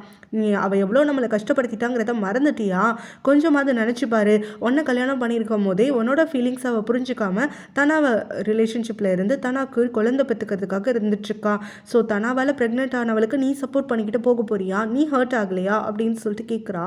இதை கேட்டோடனே ஹீரோவும் நான் ஹர்ட் ஆனது உண்மை தான், ஆனால் நான் ஹீரோயினை லவ் பண்ணுறது அதை விட அதிகமான உண்மை, அது என்னவோ தெரியல, அந்த குழந்தை என்னோடது கிடையாதுன்னு தெரிஞ்சுமே அவள் ப்ரெக்னெண்ட்டாக இருக்காங்கிறப்பெல்லாம் என் மனசு வந்து படபடப்பாக இருக்கவன் என் பக்கத்தில் வந்தாலே எனக்கு வந்து அவளை கட்டி பிடிச்சிக்கணும், அவளை எனக்குள்ளே வச்சு ப்ரொடெக்ட் பண்ணணுங்கிற மாதிரி தான் தோணுதே தவிர என்னோட லவ் எனக்கு குறையவே கிடையாது. அவளுடைய ப்ரெக்னன்சியை வந்து காரணம் வச்சுட்டு நான் ஏன் இப்படி பண்ணுறேங்கிறது எனக்கு தெரியல. அவள் வேறு ஒருத்தனால ப்ரெக்னென்ட் ஆயிருக்கான்றப்ப நான் அவளை விலக்கி தானே வைக்கணும், ஆனால் என்னால் அப்படி பண்ண முடியல, எனக்கு இப்போ தான் அவன் மேலே காதல் அதிகமாக இருக்குது அப்படின்னு சொல்லிட்டு எனக்கு ஒன்றுமே புரியலை, என்னை விட்டுடு அப்படிங்கிற மாதிரி சொல்லிட்டு இருக்கானா. அதுக்கப்புறம் இவளும் அவனோட எமோஷனல் ஸ்டேட்டை புரிஞ்சுக்கிட்டு அவனுக்கு கட்டிப்பிடிச்சு அவனுக்கு ஆறுதல்லாம் சொல்லிட்டு இருக்கா. அந்த டாக்டரும் ஹீரோயின் கிட்ட பேசணும் அப்படின்னு சொல்லிட்டு தனியாக கூட்டிகிட்டு வராளா. அப்போ அவங்க 2 பேர் பேசிக்கிறதுக்காக ஆரம்பிக்கிறாங்க. ஸோ இப்போ இவங்க 4 பேருக்குள்ள ஒரு மிஸ் அண்டர்ஸ்டாண்டிங் இருக்கு இல்லையா, ஹீரோயினும் தனாவும் சேர்ந்து ஹீரோவும் டாக்டரும் ரிலேஷன்ஷிப்பில் இருக்கிறதா நினச்சிக்கிறாங்க. அதே மாதிரி ஹீரோவும் டாக்டரும் சேர்ந்து இப்போ ஹீரோயினும் தனாவும் ரிலேஷன்ஷிப்பில் இருக்கிறதா நினச்சிட்டு இருக்காங்கல்ல. ஸோ இப்போ இவங்களுடைய அசம்ஷன் படி இப்போ இந்த டாக்டர் என்ன பண்ணுறான்னா, தனா வந்து சோகமாக இருக்கும் போது இதை விரும்புவான், ஹாப்பியாக இருக்கும் போது இதை விரும்புவான், இந்த இடத்துக்கு போகணும்னு நினைப்பான், இதை சாப்பிடணும்னு நினைப்பான் அப்படிங்கிற மாதிரி தனாவை எப்படி கேர் பண்ணி பார்த்துக்கணும் அப்படிங்கிற மாதிரியெல்லாம் ஹீரோயின் கிட்ட சொல்லிட்டு இருக்கா. ஹீரோயின் அது எல்லாத்தையுமே கன்ஃபியூஸ்டாக இருந்துக்கிட்டு கேட்டுக்கிறா. இதெல்லாம் எதுக்கு இவன் என்கிட்ட சொல்கிறா அப்படிங்கிற மாதிரி ஒரு மைண்டில் இருக்கா. ஸோ இதெல்லாத்தையும் அவள் சொல்லி முடிச்சதுக்கப்புறமா அந்த டாக்டர் கிட்ட நானும் உங்ககிட்ட கொஞ்சம் பேசணும் அப்படின்னு சொல்லிட்டு இவ ஹீரோவை பற்றி சொல்லிட்டு இருக்கா. ஹீரோட லைக்ஸ் என்ன, டிஸ்லைக்ஸ் என்ன, அவன் கோவப்படும் போது எப்படி நடந்துக்கணும், அவன் வந்து சேடாக இருக்கப்போ அவன் எங்கெல்லாம் போவான் யார்கிட்டையும் சொல்லாமல் அவனை எப்படி திரும்ப கன்வின்ஸ் பண்ணுறதுங்கிற மாதிரியெல்லாம் சொல்லிட்டு இருக்காளா. ஸோ இப்போ இந்த டாக்டருக்குமே வந்து குழம்பி போயிடுது, ஹீரோயின் எதுக்கு தங்கிட்ட இதெல்லாம் சொல்கிறான்னு சொல்லிட்டு. ஸோ இப்படி அவங்களுடைய பேச்சு முடிஞ்சு போகுதா. அதுக்கப்புறமா ஹீரோயின் அன்றைக்கி நைட் ஃபுல்லாக வந்துட்டு ஹீரோ கொஞ்ச நாளாகவே அவகிட்ட சரியாக பேசலைன்னு சொல்லிட்டு ரொம்ப ஒரு மாதிரி இருக்கா. அவன் என்ன அவாய்ட் பண்ணுறானா, நான் ஏதாவது தப்பு பண்ணிட்டேன்னு சொல்லி தனக்குள்ளவே புலம்பிட்டு இருந்துட்டு அவனுக்கு கால் பண்ணலான்னு சொல்லி பார்க்குறான். ஆனால் கடைசி நிமிஷத்தில் இல்லை கால்லாம் பண்ண வேண்டாம், அவனே நான் அவாய்ட் பண்ணுறான், நான் எதுக்கு அவனுக்கு பிரச்சனை கொடுக்கணும், அவனும் டாக்டர் தான் ரிலேஷன்ஷிப்பில் இருக்காங்களே அப்படிங்கிற மாதிரி முணங்கிக்கிட்டே வந்து ஃபோனை வச்சுட்டு படுத்துடுறான். பட் அவள் ஃபோனில் வந்துட்டு கால் பண்ணியிருக்காங்கிறத அவளே ரியலைஸ் பண்ணலை. ஹீரோ வந்து கால் வந்த உடனே ஆசையாக எடுக்கிறானா, அங்கே பேசி பார்க்குறான், ஹீரோயின் கிட்டேருந்து சவுண்டே வரல. ஓ இப்போ கூட தெரியாமல் தான் கால் பண்ணியிருக்கா போல், நான் தான் வந்து மிஸ் அண்டர்ஸ்டாண்ட் பண்ணிட்டேன், என்ன மிஸ் பண்ணி கால் பண்ணியிருக்காளோன்னு சொல்லிட்டு அப்படிங்கிற மாதிரி இவனும் முணங்கிக்கிட்டே ஃபோனை பக்கத்தில் வச்சுக்கிறான். காலை வந்து கட் பண்ணலை, அட்லீஸ்ட் வந்துட்டு அவள் ரியலைஸ் பண்ணுற வரைக்கும் அது கால் இப்படியே இருக்கட்டும் அப்படிங்கிற மாதிரி இவன் வந்து அதை பார்த்துக்கிட்டே அப்படியே தூங்கி போயிடுறான். ஸோ ஹீரோயின் தூங்கிட்டு இருக்கும் போது அன்னைக்கு பிரேம் வந்து அவளை கொலை பண்ணுறதுக்காக உள்ளே வரான். ஸோ அப்போ கையில் வந்து குளோரோஃபார்ம் எடுத்துகிட்டு வந்திருக்கானா. ஹீரோயினுக்கு அந்த மயக்க மருந்தை கொடுக்கறதுக்கு கிட்ட வரும்போது ஹீரோயின் திடுக்குன்னு எழுந்துக்கிறா. ஸோ அதனால அவங்ககிட்ட கொஞ்சம் கத்தி ஆர்ப்பாட்டம் பண்ணி ஃபைட்டெல்லாம் பண்ணுறதுக்காக ஆரம்பிக்கிறாளா. இவ கத்துற சவுண்டு அந்த ஃபோன் மூலமாக ஹீரோக்கு அங்கே கேட்டுட்ருக்குது. அவன் வந்து அசந்து தூங்கிட்டு இருக்கானா. அந்த சவுண்டே அவனுக்கு கேட்காத மாதிரி தான் காட்டிகிட்டு இருக்காங்க. விடாமல் ஹீரோயினை ஃபோர்ஸ் பண்ணிட்டு இருக்கும் போது திடீர்னு அங்கேருந்து ஒரு வாய்ஸ் கேட்குது, அவளை விட்டுட்டு நகர் இல்லைனா கொன்றுவேன்னு சொல்லிட்டு பார்த்தா நம்ம ஹீரோ தான் கண்ணோட வந்து நின்றுட்டுருக்கான். ஸோ இப்போ பிரேம் வந்து ஹீரோயினை வச்சு அவன் எப்படியாவது தப்பிக்கணும்னு பார்த்துட்டு இருக்கானா. ஹீரோவும் முடியவே முடியாதுன்னு சொல்லிட்டு இவன் கிட்ட சண்டை போட்டுட்டு இருக்கும் போது இப்போ பிரேம் என்ன சொல்கிறான்னா, ஹீரோனை பிடிச்சி தள்ளி விட்டுட்டு உன்னால் என்னை ஷூட் பண்ண முடிஞ்சா பண்ணி பாட்டு, நீயே ஒரு கிரிமினலோட பையன் தானே, ஸோ என்ன ஷூட் பண்ணி நீ கொன்னுட்டா, அப்பா பையன் 2 பேரும் ஜெயிலில் ஒரே பேசல ரெக்வஸ்ட் பண்ணி உள்ளே இருந்து நல்லா லைஃப் என்ஜாய் பண்ணுங்க அப்படிங்கிற மாதிரியெல்லாம் நக்கல் பண்ணிட்டு இருக்கானா. இதை கேட்டு ஹீரோக்கு ரொம்ப கோவம் வந்துடுது. ஹீரோயினும் சுடாதன்னு சொல்லிக்கிட்டே இருக்கா. இந்த பக்கம் பிரேமோ ஷூட் பண்ணுன்னு இவனை ப்ரொவோக் பண்ணிக்கிட்டே இருக்கானா. அப்போ ஹீரோயின் வந்து ஹீரோ கிட்ட பேசிட்டு இருக்கும் போது பிரேம் அந்த சான்ஸை யூஸ் பண்ணி அங்கேருந்து தப்பிச்சு போயிட்டான். அதுக்கப்புறம் அழுதுட்டு இருக்கக்கூடிய நம்ம ஹீரோயினுக்கு ஹீரோவும் ஆறுதல் சொல்லிட்டு இருக்கான், அவன் ரொம்ப பயந்து போயிட்டான்னு சொல்லிட்டு. அடுத்த நாள் காலையில் ஹீரோவும் ஹீரோயினை பார்த்துட்டு இனிமேல் நீங்கள் இருக்கக்கூடாது, இங்கேருந்து கிளம்பு, நான் உனக்காக பிளேஸ் அரேஞ்ச் பண்ணியிருக்கேன் அப்படிங்கிற மாதிரி சொல்கிறானா. இதை கேட்டுட்டு ஹீரோயினுமே இல்லை நான் பேசாமல் வந்துட்டு உன்னுடைய அந்த பெரிய வீட்டில் வந்து இருந்துக்கிறேன்னு உடனே அதெல்லாம் இருக்கக்கூடாது, நான் சொல்கிற இடத்துக்கு நீ கிளம்பி போ அப்படிங்கிற மாதிரி இவன் கோவமாக சொல்கிறான். இதை கேட்டுட்டு ஹீரோயினும் நான் இங்கே இருக்கிறது உனக்கு அவ்வளோ தூரம் பிடிக்காம போயிடுச்சு இல்லை, உன் கூட அவ்வளோ பெரிய வீட்டில் இருக்க கூட நீ வந்துட்டு விரும்பலைல்ல, என்னை எப்படி கல்ட்டி வீட்டில் தான் பார்க்குறல்ல அப்படிங்கிற மாதிரிலாம் கேட்கும்போது ஹீரோவும் உன்னோட சேஃப்டிக்காக என்ன பண்ணணுமோ அதை நான் பண்ணிகிட்டு இருக்கேன் அப்படிங்கிற மாதிரி சொல்கிறா. ஹீரோயின் மனசில் நினச்சிக்கிறா ஹீரோக்கு அவளை பிடிக்கல, அதனால தான் விட்டு விலகிறான் அப்படிங்கிற மாதிரி. இப்போ பார்த்தோன்னா ஹீரோயினை கட்டாயப்படுத்தி அவன் தனியாக வந்துட்டு ஒரு அவுட்ரான ஒரு ஏரியாவுக்கு கூட்டிகிட்டு வந்துடுறான். ஸோ அது பார்த்தோன்னா இப்போ அந்த டாக்டர் இருக்கால அவளுடைய வெக்கேஷன் ஹோம் மாதிரி அது. ஸோ இப்போ அங்கே கூட்டிகிட்டு வந்ததுக்கப்புறமா இது டாக்டருடைய வீடுன்னு தெரிஞ்ச உடனே இவங்க 2 பேரும் திரும்ப சண்டை போட்டுக்கிறதுக்காக ஆரம்பிக்கிறாங்க மாற்றி. அதுக்கப்புறம் இவங்களுடைய சண்டையெல்லாம் முடிஞ்சிட்டு இருக்கும் போது நம்ம ஹீரோ சொல்கிறான் அவனும் கூட தங்கணும்னு ஆசை கிடையாது, நான் நாளைக்கே இங்கேருந்து கிளம்பி போயிட்டேன் போ அப்படின்னு சொல்லிடுறான். அதுக்கப்புறம் ஃபுட்டெல்லாம் அங்கே வருதான். அதுக்கப்புறம் தான் ஹீரோயின் நோட்டீஸ் பண்ணுறா ஹீரோக்குமே அந்த மார்னிங் சிக்னஸ் இருக்குன்னு சொல்லிட்டு. ஸோ இப்போ அவங்க எப்படி பிலீவ் பண்ணுறாங்கன்னா ஒரு பேரண்ட் வந்து கன்சீவ் ஆகுறாங்க அப்படின்னா அது அம்மாவுக்கு மட்டும் அஃபெக்ட் ஆகாது, சில சமயம் அந்த ஃபாதருக்கும் அஃபெக்ட் ஆகும், அவருக்குமே மார்னிங் சிக்னஸ் இருக்கும், மயக்கம் வரும், வாமிட் வரும் அப்படிங்கிற மாதிரியெல்லாம் யோசிச்சுட்டு இருக்காங்க. ஸோ இப்போ ஹீரோவை வாட்ச் பண்ணிட்டே இருக்கானா. அவங்க இருக்கக்கூடிய ஏதோ ஒரு ஃபுட்டை பார்த்துட்டு அவன் வாமிட் பண்ணுற மாதிரி வந்து பண்ணிகிட்டு இருக்கான். அதுக்கப்புறம் ஏதோ ஒரு ஃபுட்டை வந்து ரொம்ப விரும்பி அவன் வாட்டுக்கு சாப்பிட்டுட்டே இருக்கான். ஹீரோயினும் அவனை பார்த்து சொல்கிறான் எனக்குமே கொஞ்ச நாளாக இந்த ஃபுட்டு தான் பிடிக்கும் அப்படின்னு சொல்லிட்டு. ஹீரோ வந்து அதை யோசிக்கவே இல்லை, அவன் வாட்டுக்கு சாப்பிட்டுட்டே இருக்கானா. ஹீரோயின் அதை பார்த்து ரசிச்சிட்டு இருக்கா. அதுக்கப்புறமா இவன் அந்த டாக்டர் கிட்ட கால் பண்ணி வந்து டவுட்டாக கேட்குறான், ஒருவேளை இந்த மார்னிங் சிக்னஸ் எல்லாம் வந்து ஃபாதருக்கு வருமா அப்படின்னு சொல்லிட்டு. அவ்வளோ சான்ஸ் இருக்குது அப்படின்னு சொன்னோன்னே ஹீரோ வந்துட்டு இப்போ யோசிச்சு பார்க்குறான், ஒருவேளை அந்த குழந்தை நம்புதா இருக்குமோ அப்படின்னு சொல்லிட்டு. இல்லைல்ல இருக்காது, ஹாஸ்பிட்டலே தானே அப்பான்னு சொன்னாங்க அப்படின்னு சொல்லி தானே வந்துட்டு சமாதானப்படுத்திக்கிறான். ஸோ இங்கே பார்த்தோன்னா அந்த பிரேமும் அப்புறம் ஆன்ட்டியும் சேர்ந்து தன்னை கொலை பண்ணுறதுக்காக பார்க்குறாங்களே, தன்னை இவ்வளோ தூரம் ஹர்ட் பண்ணுறாங்களேன்னு சொல்லிட்டு பிரேமுடைய அக்கா உட்காந்து அழுதுட்ருக்காங்களா. அப்போ ஜெயின் அவங்கள பார்க்கறதுக்காக வரா. அவளை பார்த்தோன்னே இவங்க கோவப்படுறாங்க, நீயும் உன்னோட குறைக்கு வந்து எனக்கு கிண்டல் பண்ண போறியா இல்லை அடிக்க போறியா அப்படின்ற மாதிரி கேட்குறாங்களா. ஜானோ அதெல்லாம் நான் எதுவும் பண்ணுறதுக்கு வரல, உங்களுக்கு மெடிசன் கொடுத்துட்டு போகலான்னு தான் வந்தேன் அப்படின்னு சொல்கிறா. அவங்க அதை ஏற்றுக்க மறுக்கிறாங்களா. அன்றைக்கி ஒரு நாள் நான் ரோட்டில் கிடந்தப்போ நீங்கள் தானே எனக்கு ஹெல்ப் பண்ணீங்க, அதனால தான் நான் உங்களுக்கு ஹெல்ப் பண்ணுறேன் அப்படிங்கிற மாதிரி சொல்கிறா. இதை கேட்டோன்னே அந்த ஆன்ட்டியும் பரவாயில்ல, உங்கள் அம்மா மாதிரி கேவலமாக இல்லாமல் நீயாவது கொஞ்சமாவது நன்றி உணர்வோடு இருக்கியே அப்படிங்கிற மாதிரி சொல்லிட்டு இருக்காங்களா. ஜானு உங்கள் வாய் தான் உங்களுக்கு வேணையே, தேவையில்லாதப்பெல்லாம் உங்கள் வாயை நீங்கள் இறுக்கமாக மூடி வச்சுக்கிட்டீங்கன்னு வச்சுக்கோங்களேன், எங்கள் அம்மா கிட்ட நீங்கள் இவ்வளோலாம் அடி வாங்காமல் இருப்பீங்க அப்படிங்கிற மாதிரி சொல்லிட்டு அங்கேருந்து கிளம்புறாளா. அப்போ பிரேம் அவங்கள பார்க்கறதுக்காக வரான். ஸோ அவனை பார்த்தோன்னே இவங்க கோவப்பட்டு கத்துறாங்க, உன்னோட சொந்த அக்காவையே நீ கொல்றதுக்காக முயற்சி பண்ணிட்டு இருக்கல்ல அப்படின்னு சொல்லிட்டு.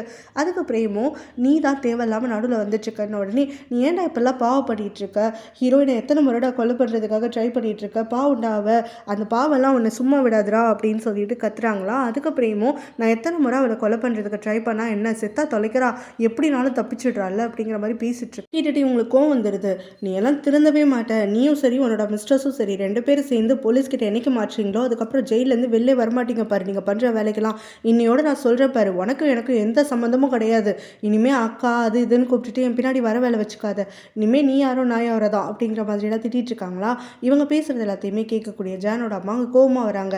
ஸோ என்னையவே வந்துட்டு நீ இந்த அளவுக்கு கர்ஸ் பண்ணுறியா, நான் ஜெயிலில் போவேன்னு சொல்லிடுறியா அப்படின்னு உடனே நீங்கள் பண்ணதுக்கான பலனை தான் சொல்லிட்டு இருக்கேன்னு சொல்லிட்டு இந்த ஆன்ட்டியும் சொல்கிறாங்களா. அதனால 2 பேருக்கும் சண்டை வந்துடுது. என்னோட ஆன்ட்டி உடனே கோவப்பட்டுட்டு இங்கே பிரேமோட அக்காவை அடிக்கிறாங்களா. பிரேம் வந்து அவங்கள காப்பாற்றி தள்ளி விட்டுடுறான். எதுக்காக என் சிஸ்டர் மேலே கை வைக்கிற அப்படின்னு சொல்லிட்டு கோவப்படும் போது உங்கள் அக்கா மேலே உனக்கு அவ்வளோ பாசம் இருந்துச்சுன்னா நீ உங்கள் அக்காவும் இப்போவே இந்த நிமிஷமே இந்த வீட்டை விட்டு கிளம்புங்க, உங்களுக்கு இதுக்கும் சம்மந்தம் கிடையாது அப்படின்னு சொல்லி திட்டுறாங்களா. இதை கேட்டோன்னே அவங்க அக்காவுமே இப்போயாவது போயிடலாம் வாடா, என் பேச்சு கேளு, அவள் கூட சேராத, நான் பல தடவை சொல்லியிருக்கேன்ல, அவள் உன்னை யூஸ் பண்ணிகிட்டு இருக்கா, அவள் ஒன்று நேசிக்கலாம் இல்லை, எவ்வளோ சீக்கிரம் கழட்டி விட்றாப்பாரு அப்படின்னு சொல்லிட்டு அவங்க கத்திட்டு இருக்காங்களா. அதுக்கு பிரேமும் நீ போ நான் இங்கே தான் இருப்பேன் அப்படின்ற மாதிரி அவங்க அக்கா கிட்ட சொல்லிடுறான். சரிடா நான் சொன்னதோ தான், இனிமேல் உனக்கு இடக்கும் எந்த சம்மந்தமும் இல்லைன்னு சொல்லி அவங்களும் கோவப்பட்டுட்டு போயிடுறாங்க. அதுக்கப்புறமா இந்த ஆன்ட்டியும் பிரேமை வந்து வீட்டை விட்டு வெளில போக சொல்கிறாங்களா. பிரேம் வந்து அவங்கள்ட்ட கோவப்பட்டு கத்துறான், உனக்கு நான் அசிங்கமாயிட்டேங்கிறது பிடிக்கல, என் முகத்தில் இருக்கக்கூடிய இந்த தழும்பை பார்க்குறதுக்கு உனக்கு அவ்வளோ எரியுதில்ல, அதனால தான் நீ என்னை எப்படியாவது அவாய்ட் பண்ணணும்னு இங்கேருந்து விரட்டி விடலான்னு பார்த்துட்ருக்க, உன்னோடைய மைண்டில் என்னெல்லாம் ஓடும் எப்படிலாம் நீ யோசிப்பேங்கிறது எனக்கு தெரியாமலா இருக்கும், இந்த வீடு எனக்கும் சொந்தமானது தான், நான் அதனால் இங்கேருந்து எங்கேயும் கிளம்ப மாட்டேன், உன்னால் முடிஞ்சதை பார்த்துக்கோ அப்படிங்கிற மாதிரி சொல்லிடுறான். சண்டை எல்லாத்தையுமே கேட்டுட்ருக்காளா ஜான். ஸோ இப்போ ஓடி வரா. அங்கே பிரேம் கிளம்புனதுக்கப்புறமா அவங்க அம்மா கிட்ட, அம்மா பிரேமை எப்படியாவது இங்கேருந்து விரட்டி விடணும் தானே பார்க்குறீங்க, அது சூப்பர் ஐடியாம்மா, பேசாமல் போலீஸ்க்கு கால் பண்ணிவிடுங்க, அவன் மேலே ஏகப்பட்ட கேஸ் இருக்குது, ஏற்கனவே தலைமறைவாகிட்டு இருக்கான், நிறைய வந்து கேம்பிளிங் அப்புறம் நிறைய டெப்ஸ் எல்லாம் இருந்துட்டுருக்குல்ல, அதனால் ஈஸியாக உள்ள தள்ளிடலான்னே அவங்க அம்மா திட்டுறாங்க. நீ அவனுக்கு குடி தோன்றியா இல்லை எனக்கு தோன்றியா அப்படின்னு சொல்லிட்டு, நீங்கள் ஏம்மா போலீஸ்னாலே அலறீங்க, என்ன அப்படி தப்பு பண்ணீங்க, ஏதாவது ஜெயிலுக்கு போகிற மாதிரி பண்ணி வச்சுருக்கீங்களா அப்படின்னு சொல்லிட்டு கேட்குறாளா. அவங்க அம்மா அவளை பொலின்னு ஒரு அறை விட்டுறாங்க. உன் வாயை அளந்து பேசுவோம், வாயில் நல்ல வார்த்தையே வராதா அப்படின்னு சொல்லி திட்டுறாங்களா. நான் உள்ளது தான் சொல்கிறேன், எப்போ பாரு போலீஸ்னால் பயந்து நடுங்கிட்டு இருக்கீங்க, நீங்கள் தான் அவங்க போலீஸ்கிட்ட ரிப்போர்ட் பண்ணாலே போதும் இல்லைன்னு உடனே என்ன பண்ணணுங்கிறதெல்லாம் நான் பார்த்துக்கிறேன், உன்கிட்ட பேசினா இந்த மாதிரி தேவையில்லாத வேலைகளில் தான் நீ என்னை கோர்த்து விட பார்ப்ப அப்படின்னு சொல்லி ஜானியும் திட்டி அனுப்பிடுறாங்க. ஹீரோயினும் உட்காந்து பேசிட்டு இருக்காங்களா. அப்போ ஹீரோயின் கிட்ட சொல்லிட்டு இருக்கான், இனிமேல் நீ இங்கே சேஃபாக தான் இருப்ப, உன்னோட சேஃப்டிக்காக தான் உன்னை கூட்டிகிட்டு வந்தேன், அது மட்டும் இல்லாமல் இனிமேல் பிரேமை பற்றி நீ கவலைப்படாத, பிரேமை எப்படி ஹேண்டில் பண்ணணுங்கிறதெல்லாம் நான் ஏதாவது பிளான் போட்டு பார்த்துக்கிறேன் அப்படிங்கிற மாதிரிலாம் சொல்லிட்டு இருக்கானா. ஹீரோயினும் இல்லை இந்த இடம் எங்கே இருக்குது என்ன ஏதுன்னு எனக்கு தெரியலை, எவ்வளோ தூரம் ட்ராவல் பண்ணியிருக்கோம் எதுவுமே எனக்கு தெரியலை, ஸோ இப்படி ஒரு இடத்துல இருக்கணுமாங்கிறது தான் எனக்கு கவலையாக இருக்குது அப்படிங்கிற மாதிரி சொல்லும் போது, அதெல்லாம் ஒரு பிரச்சனையும் இல்லை, நாளைக்கு நான் கிளம்பிடுவேன், அதுக்கப்புறமா இங்கே டாக்டரும் தனாவும் வருவாங்க, உடனே பார்த்துப்பாங்கன்னு. ஹீரோயினும் ஹை தனா வரானா அப்படின்னு சொல்லிட்டு கேட்குறா. இதை கேட்டோடனே ஹீரோக்கு ரொம்ப வந்து மனசு நொந்து போயிடுது. ஸோ இப்போ தனா வரதான் அவளுக்கு முக்கியம் இல்லை அப்படிங்கிற மாதிரி மனசுக்குள்ளே யோசிச்சுட்டே இருக்கானா.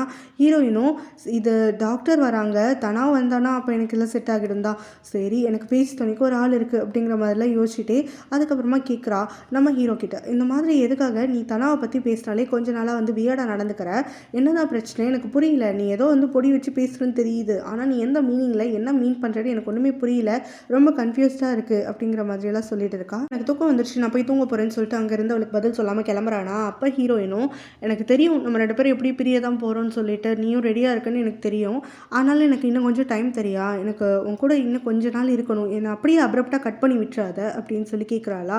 இதனால் ஹீரோ வந்துட்டு டக்குன்னு அவள் கையை உதறி விட்டுடுறான்.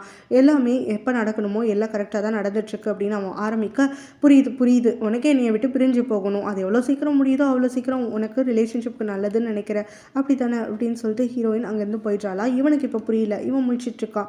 ஸோ அதுக்கப்புறமா தூங்குறதுக்குன்னு போகிறாங்களா. ஹீரோ வந்து படுத்துருக்க இடத்துல ஹீரோயின் வந்து படுத்துக்கிறா. இதனால் ஹீரோவும் உனக்கு இந்த இடத்துல படுக்கிறதுக்கு வேறு ரூமே இல்லையா, என் பக்கத்தில் படுத்தா நீ தூங்கணுமான்னு சொல்லி கேட்குறான். ஏன் இப்போ உன் பக்கத்தில் படுத்து தூங்குனா என்ன, எனக்கு தனியாக தூங்குறதுக்கு பிடிக்கல அப்படிங்கிற மாதிரி ஹீரோயின் சொல்கிறாளா. சரி அப்போ நீ இங்கே இரு, நான் வேறு எங்கேயாவது போகிறேன் அப்படிங்கிற மாதிரி அவன் சொல்லிட்டு இருக்கான். ஸோ அந்த சமயத்தில் ஹீரோயின் வந்து கேட்குறா, ஆக்சுவலாக எனக்கு உங்ககிட்ட ஒரு கேள்வி கேட்கணும், உனக்கும் அந்த டாக்டருக்கும் நடுவில் இருக்கக்கூடிய ரிலேஷன்ஷிப் பற்றி நான் திரும்ப திரும்ப யோசிச்சு பார்த்தேன்னா, எத்தனை தடவை யோசிச்சாலும் சரி எல்லாமே ரொம்ப வேகமாக இருக்க மாதிரி இருக்குது, நீங்கள் 2 பேரும் ரொம்ப வேகமாக மூவ் பண்ணுறீங்களோன்னு தோணுது, இது நான் சொல்லாமல் சொல்லக்கூடாதான்னு கூட தெரியல அப்படிங்கிற மாதிரி தங்கிட்டே சொல்கிறாளா. ஹீரோக்கு ரொம்ப கன்ஃபியூஸ் ஆகிடுது. அப்படியே அவளை முடிச்சிட்டு இருக்கானா. உடனே ஹீரோயின் வந்து அவனுடைய முகத்தை டைட்டாக பிடிச்சிக்கிட்டு அவளை ஐ கான்டாக்ட் மெயின்டைன் பண்ணிக்கிட்டே கேட்குறா, இப்போ கூட நீ சொன்னேன்னு வச்சுக்கோயேன் உனக்கும் இந்த டாக்டருக்கும் ரிலேஷன்ஷிப் இல்லைன்னு சொல்லிட்டு, நான் அதை அப்படியே ஏற்றுப்பேன், உன்கிட்ட மறு பேச்சே கேட்க மாட்டேன், நீ போய் சொல்கிறியா உண்மையை சொல்கிறியானா நான் கேட்கவே மாட்டேன், நீ சொன்னால் நான் நம்பிடுவேன் அப்படிங்கிற மாதிரி சொல்கிறா. அப்போ ஹீரோவும் நானும் அவ்வளோ ஃப்ரெண்ட்ஸ் மட்டும்தான் அப்படின்னு சொல்கிறான். உடனே ஹீரோயின் அப்பா இதையாவது சொன்னியே அப்படிங்கிற மாதிரி சொல்லிட்டு இருக்கும் போது ஹீரோ அங்கேருந்து எழுந்து கிளம்புறதுக்காக முயற்சி பண்ணுறான், வேறு ரூமுக்கு போகிறேன்னு சொல்லிட்டு. ஹீரோயின் வந்து அந்த ரூமில் க்ளீனாக இல்லை டஸ்ட்டாக இருக்குது அப்படிங்கிறா. அவன் பரவாயில்ல பார்த்துக்கிறேங்கிறான். அதுக்கப்புறமா அந்த ரூமில் பேய் சவுண்டெல்லாம் வருங்கிறா. பரவாயில்ல நான் பார்த்துக்கிறேன் அப்படிங்கிறான். அதுக்கப்புறம் அவளும் கடைசியாக வந்துட்டு அவருடைய வெப்பன் எடுத்துடுறான். அந்த இடத்துல ரொம்ப வலுவலுன்னு ஒரு நீளமான பாம்பு இருக்குதாமா அப்படிங்கிற மாதிரி சொல்ல, ஹீரோவும் அந்த பேரை கூட என்கிட்ட சொல்லாத அப்படின்னு சொல்லிட்டு உட்காந்த இடத்துல மயக்கம் வர மாதிரி சாமி ஆட ஆரம்பிச்சிடுறானா. ஹீரோயின் அப்பாடா எல்லாம் பிளான் படி போகுது அப்படிங்கிற மாதிரி முடங்கிக்கிட்டே அவனை டைட்டாக ஹக் பண்ணிக்கிட்டு, நீ ஒன்றும் கவலைப்படாத, எந்த பாம்பு வந்தாலும் நான் உன்னை காப்பாற்றிடுறேன் அப்படின்னு சொல்லிட்டு அவனை ஏமாற்றி பக்கத்துலேயே படுத்து தூங்கவும் செஞ்சிடுறான். அவன் தூங்கினதுக்கப்புறமா ஹீரோ எழுந்திருக்கிறானா. ஸோ ஹீரோயின் நல்லா தூங்கிட்டு இருக்கிறத பார்த்துட்டு, இன்னும் எத்தனை நாளைக்கு தான் நீ என்னைய வந்து இந்த மாதிரி டார்ச்சர் பண்ணிட்டே இருக்க போகிற, என்னை விட்டு போகிறதுன்னு முடிவு பண்ணிட்டல, சீக்கிரமாக போயிட்டேன், நானாவது வந்து வழியை ஒரு நாள் அனுபவிச்சுட்டு போயிட்டே இருப்பேன்ல அப்படிங்கிற மாதிரி முடங்கிக்கிட்டே அங்கேருந்து கிளம்புறான். அப்போ அவனுக்கு நிறைய முறை வந்துட்டு ஜானோடைய அம்மா ஃபோன் பண்ணியிருக்காங்களா, அந்த மிஸ்டு காலெல்லாம் பார்த்துட்டு கார் ஏறுறானா. அவங்கக்கிட்ட பேசிக்கிட்டே அங்கேருந்து கிளம்புறான். ஹீரோயினும் பக்கத்தில் ஹீரோவை காணுன்னு சொல்லிட்டு எந்திரிச்சிடுறான். ஸோ அவனை தேடி வெளியில் வந்துட்டு இருக்கும்போது அவன் கார் எடுத்துகிட்டு கிளம்புறத பார்க்குறாளா. கத்திக்கிட்டே கார் பின்னாடியே ஓடுறா. ஆனால் அவன் சவுண்டு கேட்காததுனால அங்கே ஃபோன் பேசிகிட்டே கார்லேருந்து கிளம்பி போயிடுறான். ஹீரோயின் அதனால் ரொம்பவே டிசப்பாயிண்ட் ஆகிடுறா. இந்த மாதிரி தெரியாத ஒரு இடத்துல என்னை அம்போன்னு விட்டுட்டு போயிட்டால உன்னை சும்மா விட மாட்டேன் அப்படின்னு சொல்லி கோவத்தில் கத்திட்டு இருக்கா. இந்த நேரத்திலேயே டாக்டரும் தனாவும் சொன்ன மாதிரி வந்துடுறாங்களா.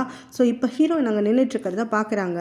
நீ எதுக்கு இங்கே வந்து நின்றுட்டுருக்கன்னொடனே ஹீரோ இந்த மாதிரி கிளம்பி போயிட்டான், என்கிட்ட சொல்லவே இல்லை அப்படின்னு சொல்லிட்டு ஹீரோயின் அங்கே அழுகாத குறையாக நின்று பேசிகிட்டு இருக்காளா. ஸோ தனாவும் அவனுக்கு ஏதாவது வேலை வந்திருக்கும், அதனால சொல்லியிருக்க மாட்டான், அதுவும் பிரச்சனை இல்லை, நாங்கள் தான் இங்கே வந்துட்டோம்ல, அவன் எங்களுக்கு காலையிலே ஃபோன் பண்ணிட்டு தான் சொன்னான் அப்படிங்கிற மாதிரியெல்லாம் சொல்லி அவளை சமாதானப்படுத்திட்டு இருக்கான். இங்கே ஹீரோ பார்த்தோன்னா அங்கே ஆன்டி ரசிகாவை தான் பார்க்குறதுக்காக வராங்க. ஸோ இப்போ அவங்கக்கிட்ட அவன் வந்து டீல் பேசிகிட்டு இருக்கான். நான் இந்த மாதிரி ஜானை கல்யாணம் பண்ணிக்கிறேன், ஆனால் அதுக்கு பதிலாக நீங்கள் எனக்கு ஒரு உதவி பண்ணணும் அப்படின்னு சொல்லிட்டு கேட்குறான்.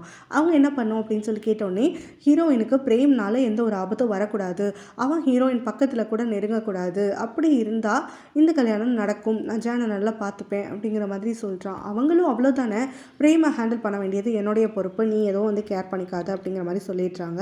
ஸோ வெட்டிங் எப்படி இருக்கணும் என்ன ஏதுலாம் சொல்லிட்டு கேட்குறாங்களா. அவனும் ரொம்ப க்ளோஸ் அண்ட் இன்டிமேட் வெட்டிங்காக இருக்கணும், ரொம்ப க்ளோஸானவங்களை மட்டும் கூப்பிட்டு வீட்டில் வச்சு பண்ணாலே போதும் அப்படிங்கிற மாதிரி சொல்லிடுறான். அதுவும் இஷ்டம்ப்பா, நீ எது கேட்டாலும் நான் அப்படியே பண்ணிடுறேன் அப்படிங்கிற மாதிரி இவங்களும் சொல்லிடுறாங்க. அதுதான் அவங்க ஜானை பார்த்துட்டு இந்த விஷயத்த சொல்கிறாங்க. ஹீரோவே என்னை தேடி வந்தான், உன்னை கல்யாணம் பண்ணிக்கிறேன்னு சொல்லிட்டு என்கிட்ட கெஞ்சுறான், அதனால் நானும் ஒத்துக்கிட்டேன்.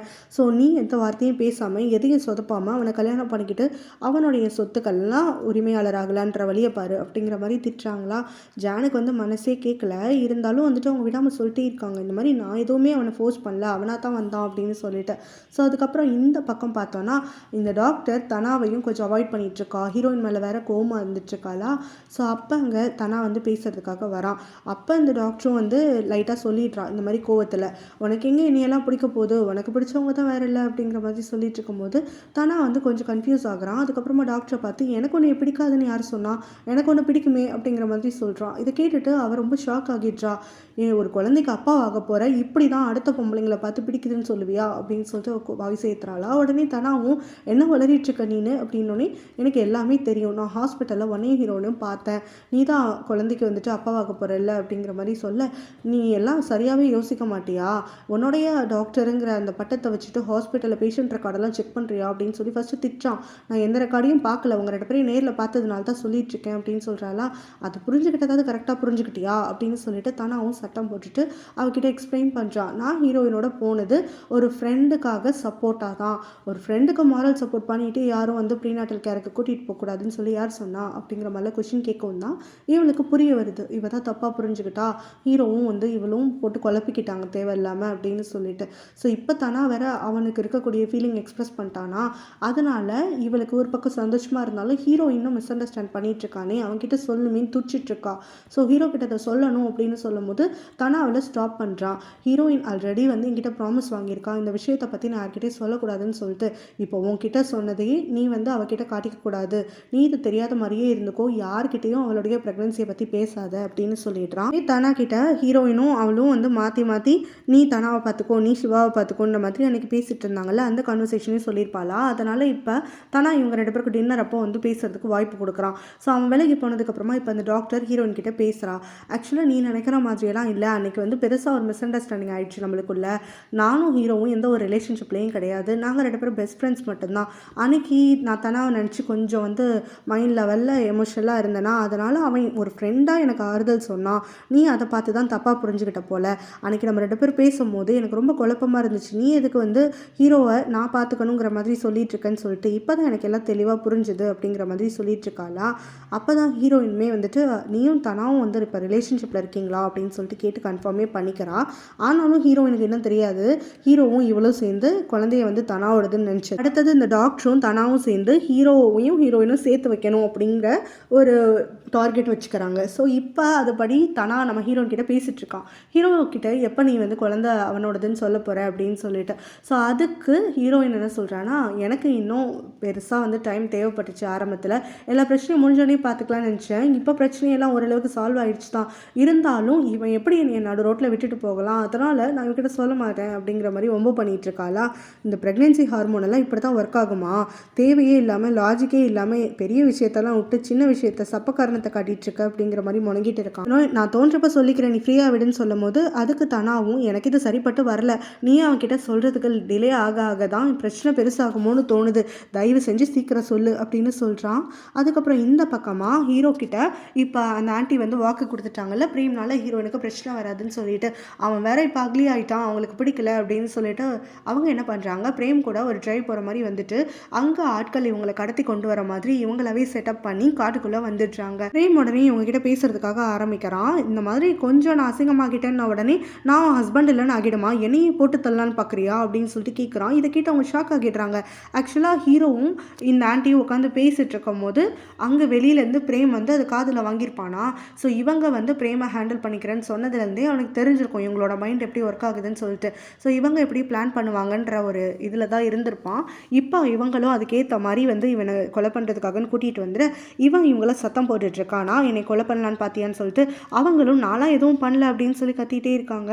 அப்போ அங்கே திடீர்னு வந்துட்டு இவங்க சிக்னல் கொடுக்க கன் ஷாட் வந்துட்டு ஃபயர் ஆகிறதுக்காக ஆரம்பிச்சிடுது. ஸோ அப்போ இவங்களை இழுத்துக்கிட்டே ஓடிட்டுருக்கானா. ஒரு கட்டத்தில் நிறைய பேர் ஷூட் பண்ண ஆரம்பித்தோடனே இவங்களை கீழே விட்டுட்டு போயிடுறாங்க. அப்போ பிரேம் எஸ்கேப் ஆக பார்க்குறானா. அப்போ இவங்க கீழே விழுந்துட்டு கத்துறாங்க, அவனை கண்டிப்பாக போட்டு தள்ளியே ஆகணும், அவனை மிஸ் பண்ணிடாதீங்க அப்படின்னு சொல்லிட்டு. இந்த சவுண்டெல்லாம் காதில் வாங்கிக்கிட்டே தான் பிரேம் அங்கேருந்து எஸ்கேப் ஆகிடுறான். ஸோ இன்னொரு பக்கம் பார்த்தோன்னா இப்போ இவங்க எல்லோரும் தங்கியிருக்காங்கல்ல அந்த டாக்டரோட வீட்டில், அது வந்து ரொம்ப அவுட்டர் ஏரியாங்கிறதுனால அங்கே வந்து ஃபோனில் சிக்னல்லாம் கிடைக்காது, சிட்டிக்குள்ளே போனால் தான் டவர் கிடைக்கும் அப்படிங்கிற மாதிரி இருக்குது.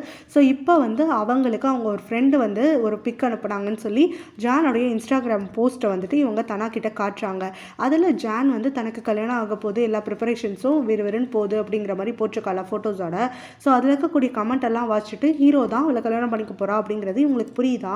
இதென்ன பைத்தியக்காரத்தனமாக இருக்குது, நம்ம ஒரு பிளான் போட்டால் இங்கே ஒரு பிளான் போயிட்டுருக்கு, இவன் எதுக்கு இப்போ ஜானை கல்யாணம் பண்ணிக்க போகிறான் அப்படின்னு சொல்லிட்டு தனா வந்து இங்கே ஹீரோனோட நிலைமை என்ன ஆகும் அப்படிங்கிற மாதிரிலாம் இருக்கும்போது அந்த டாக்டர் சொல்கிறா, நல்ல வேலை இந்த இடத்துல வந்து சிக்னல் வராது, அதனால ஹீரோனுக்கு இந்த இன்ஃபர்மேஷன் தெரிஞ்சிருக்காது, அவளுக்கு தெரியறதுக்குள்ள நம்ம எப்படியாவது போய் ஹீரோவை பார்க்கலாம் அப்படின்னு சொல்லிட்டு முடிவுக்கு வராங்க. ரெண்டு பேரும் அடுத்த நாள் காலையில் சொல்லிக்காமலே அவங்களும் சேர்ந்து திருட்டுத்தனமாக வந்துட்டு வீட்டை விட்டு வெளியில் போகலாம் ஹீரோவை பார்க்கறதுக்குன்னு வரும்போது தான் எதர்ச்சியாக மீட் பண்ணிக்கிறாங்களா. ஸோ இப்போ வந்து எப்படியும் வந்து ஹீரோவை பார்க்கறதுன்னு ஆயிடுச்சு, அதனால ஒன்றா போகலாம் அப்படின்னு சொல்லிட்டு அங்கே ஒன்றா கிளம்புறாங்க. இங்கே பார்த்தோன்னா ஹீரோ இப்போ ஜானோடைய வீட்டுக்கு வரானா. அப்போ ஜானோடைய அம்மா அவங்ககிட்ட பேசுகிறாங்க, பிரேம்னால இனிமேல் இந்த பிரச்சனையும் வராதுன்னு சொல்லிட்டு. ஆனால் போலீஸ் வந்து அவனை பிடிக்கலையே அப்படிங்கிற மாதிரி ஹீரோ கொஸ்டின் பண்ணுறான். போலீஸ் கிட்ட போகணுன்னு அவசியம் கிடையாது, ஏன்னா அவனுக்கு பெருசாக ஒரு ஆக்சிடென்ட் ஆயிடுச்சாமா அப்படிங்கிற மாதிரி இவங்க சொல்ல ஆரம்பிக்கிறாங்க. ஆக்சுவலாக வந்து அவன் தப்பிச்சு ஓடிட்டு இருந்தான்ல, அவனோட ஆட்கள் வந்து ஷூட் பண்ணாமல் இருக்கிறதுக்காக எஸ்கேப் ஆகும்போது அவனுக்கு ஒரு பெரிய வண்டியில் போய் இடிச்சிடுறான். ஸோ அதனால் அவனுக்கு அந்த ஆக்சிடெண்ட்டில் தலையில் பலமாக அடிபட்டு அவன் பழசெல்லாம் மறந்து போயிடுறான். அவனுக்கு அவனோட பேரே ஞாபகம் இல்லை இப்போ. ஸோ இப்போ அந்த ஆண்டியை தான் சொல்கிறாங்க, அந்த ஷூட்டிங்கை பற்றிலாம் சொல்லலை, ஜஸ்ட் அவனுக்கு ஒரு ஆக்சிடெண்ட் ஆயிடுச்சு, அவன் தன்னையே யாருன்னு மறந்துட்டான் டாக்டர் சொல்கிறாங்க, அவனுக்கு நினைவே வராதுன்னு சொல்லிட்டாங்க, அதனால அவன் ஹாஸ்பிட்டலில் ட்ரீட்மெண்ட் இருக்கான், நம்மளுக்கு எந்த பிரச்சனையும் வராதுன்னு சொல்கிறாங்க. ஹீரோவும் இதை எப்படி நம்புறது அப்படின்னு சொல்லி கேட்கும்போது, நான் என் பொண்ணை கட்டி கொடுக்குறேன்ல, உடனே நான் ஏமாத்துற மாதிரி இருந்துச்சு, பிரேம்னால ஏதாவது ஆபத்து வந்துச்சுன்னா நீ என் பொண்ணை டிவோர்ஸ் பண்ணிவிடுவேன்னு எனக்கு தெரியாதா, என் பொண்ணு வாழ்க்கையவே நான் பணையம் வைக்கிறேன், அப்படி இருந்து கூட உனக்கு என் மேலே நம்பிக்கை வரலையான்னு சொல்லி கேட்குறாங்களா. அப்போ தான் ஹீரோவும் சரி இவங்க இவ்வளோ கான்ஃபிடென்ட்டாக சொல்கிறாங்களேன்னு சொல்லிட்டு கல்யாணத்துக்கான ஏற்பாடை பாருங்க அப்படின்னு சொல்லிடுறான். ஸோ இங்கே ஹீரோயினுக்கு உமே கிடைக்காத சிக்னல் கரெக்ட் டயத்தில் கிடச்சிருக்கா. ஜான் தான் கரெக்டாக கால் பண்ணுறான். ஹீரோயின் கிட்ட அவளுடைய கல்யாணத்தை பற்றி சொல்கிறா, இந்த மாதிரி ஹீரோக்கும் எனக்கும் கல்யாணம் ஆக போகுது, ஸோ நான் இப்போ உனக்கிட்ட எதுக்கு கால் பண்ணேன்னா, நமக்குள்ள பாஸ்ட்டில் நிறைய விஷயங்கள் நடந்து முடிஞ்சிடுச்சு, நான் உங்ககிட்ட நிறைய தடவை தவறு பண்ணிட்டேன், அதுக்காக நான் உங்ககிட்ட மனசார மன்னிப்பு கேட்டுக்கிறேன், என்னுடைய தவறெல்லாம் நான் உணர்ந்துட்டேன், நான் திருந்தி ஒரு புது வாழ்க்கை ஆரம்பிக்க போகிறேன், என்னோட மேரேஜ் லைஃப் நான் ஆரம்பிக்கும் போது நான் வந்து ரொம்ப நல்லவளாக எந்த ஒரு பாவமும் இல்லாமல் ஆரம்பிக்கணும்னு நினைக்கிறேன், அதுக்காகத்தான் உங்ககிட்ட மன்னிப்பு கேட்கறதுக்கு கால் பண்ணேன், என்னை மன்னிச்சிரு அப்படின்னு சொன்னோன்னே ஹீரோயின் அந்த கல்யாண செய்தியை கேட்டு அழுகிறான். ஆனாலும் அதை மறைச்சிக்கிட்டு ஜான் கிட்ட உன்னுடைய கல்யாணத்துக்காக என்னுடைய வாழ்த்துக்கள், நானும் தான் உனக்கு நிறைய முறை வந்துட்டு அசிங்கப்படுத்தியிருக்கேன், உன்னைய ஹர்ட் பண்ணுற மாதிரி பண்ணியிருக்கேன், அதனால் எம்எல்ஏ தப்பு இருக்குல்ல, நானும் உங்ககிட்ட மன்னிப்பு கேட்டுக்கிறேன் அப்படின்னு சொல்லி ரெண்டு பேரும் மாற்றி மாற்றி மன்னிப்பு கேட்டுக்கிறாங்களா. அப்போ ஹீரோயின் டக்குன்னு வந்து காலை கட் பண்ணி விட்டுடுறா. ஜான் வந்து ஐயோ இவகிட்ட ட்ரெஸ்ஸு செலக்ட் பண்ணுறது கேட்கலான்னு பார்த்தோமே கட் பண்ணிட்டாலே அப்படிங்கிற மாதிரி நிஜமாவே வந்துட்டு கொஞ்சம் ஹீரோயின் மேலே கேர் எடுத்து வந்து பேசிகிட்டு இருக்கா. ஸோ அப்போ அங்கே வரக்கூடிய ஹீரோவும் யார்கிட்ட பேசுகிற அப்படின்னு சொல்லி கேட்குறானா. ஹீரோயின் கிட்ட தான், இங்கே நம்ம புதுசாக லைஃப் ஸ்டார்ட் பண்ண போகிறோம்ல, அதனால் அவகிட்ட சாரி கேட்கலான்னு சொல்லி கால் பண்ணேன், பட் கால் பாதியில் கட் ஆயிடுச்சு அப்படின்னு சொல்கிறா. அவன் என்ன சொன்னா அப்படின்னு ஹீரோவும் கேட்க, நம்ம ரெண்டு பேருக்கு வாழ்த்துக்கள் சொன்னா, நம்ம ரெண்டு பேரும் நல்லா இருப்போம், நல்ல டெசிஷன் தான் அப்படின்ற மாதிரி சொன்னா அப்படிங்கிற மாதிரி சொல்ல ஹீரோக்கு ரொம்ப டிசப்பாயிண்ட் ஆகிடுது. விஷயம் தெரிஞ்சிச்சுன்னு தனாக்கு டாக்டருக்கு இப்போ தெரிஞ்சிருதா, ஆனால் அவள் எதுவுமே ரியாக்ட் பண்ண மாட்டேங்கிறா அப்படின்னு சொல்லிட்டு இவங்க ரெண்டு பேரும் யோசிச்சுட்டு இருக்காங்க. அப்போ பார்த்தோன்னா ஹீரோயினும் இல்லை ஜான் வந்துட்டு மனசு அளவில் ரொம்ப வீக்காக இருக்கா, அவளுக்கு நிறைய மென்டல் மென்டல் ஹெல்த் வந்து அஃபெக்ட் ஆகியிருக்கு. ஸோ இந்த சமயத்தில் கல்யாணத்தெல்லாம் நிறுத்த முடியாது.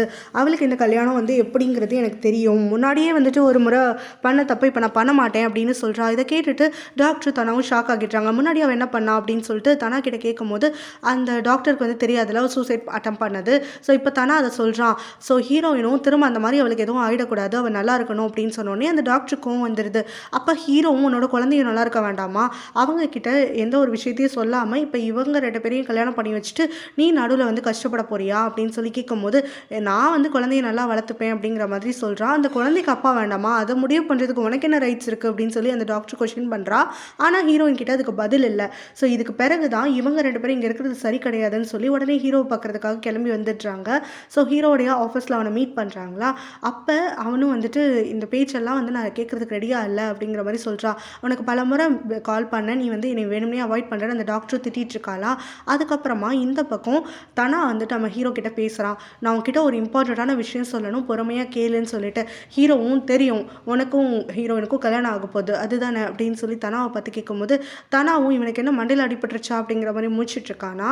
ஸோ ஹீரோவும் அங்கே வந்து ஏதோ ரியாக்ஷனும் பண்ணாமல் அப்படியே உட்காந்துட்டு இருக்கும் போது அது கிடையாது, ஹீரோயினோட குழந்தைய பற்றி பேசணும் அப்படின்னு சொன்னோடனே அங்கே டாக்டர் வந்து பேசுகிறா.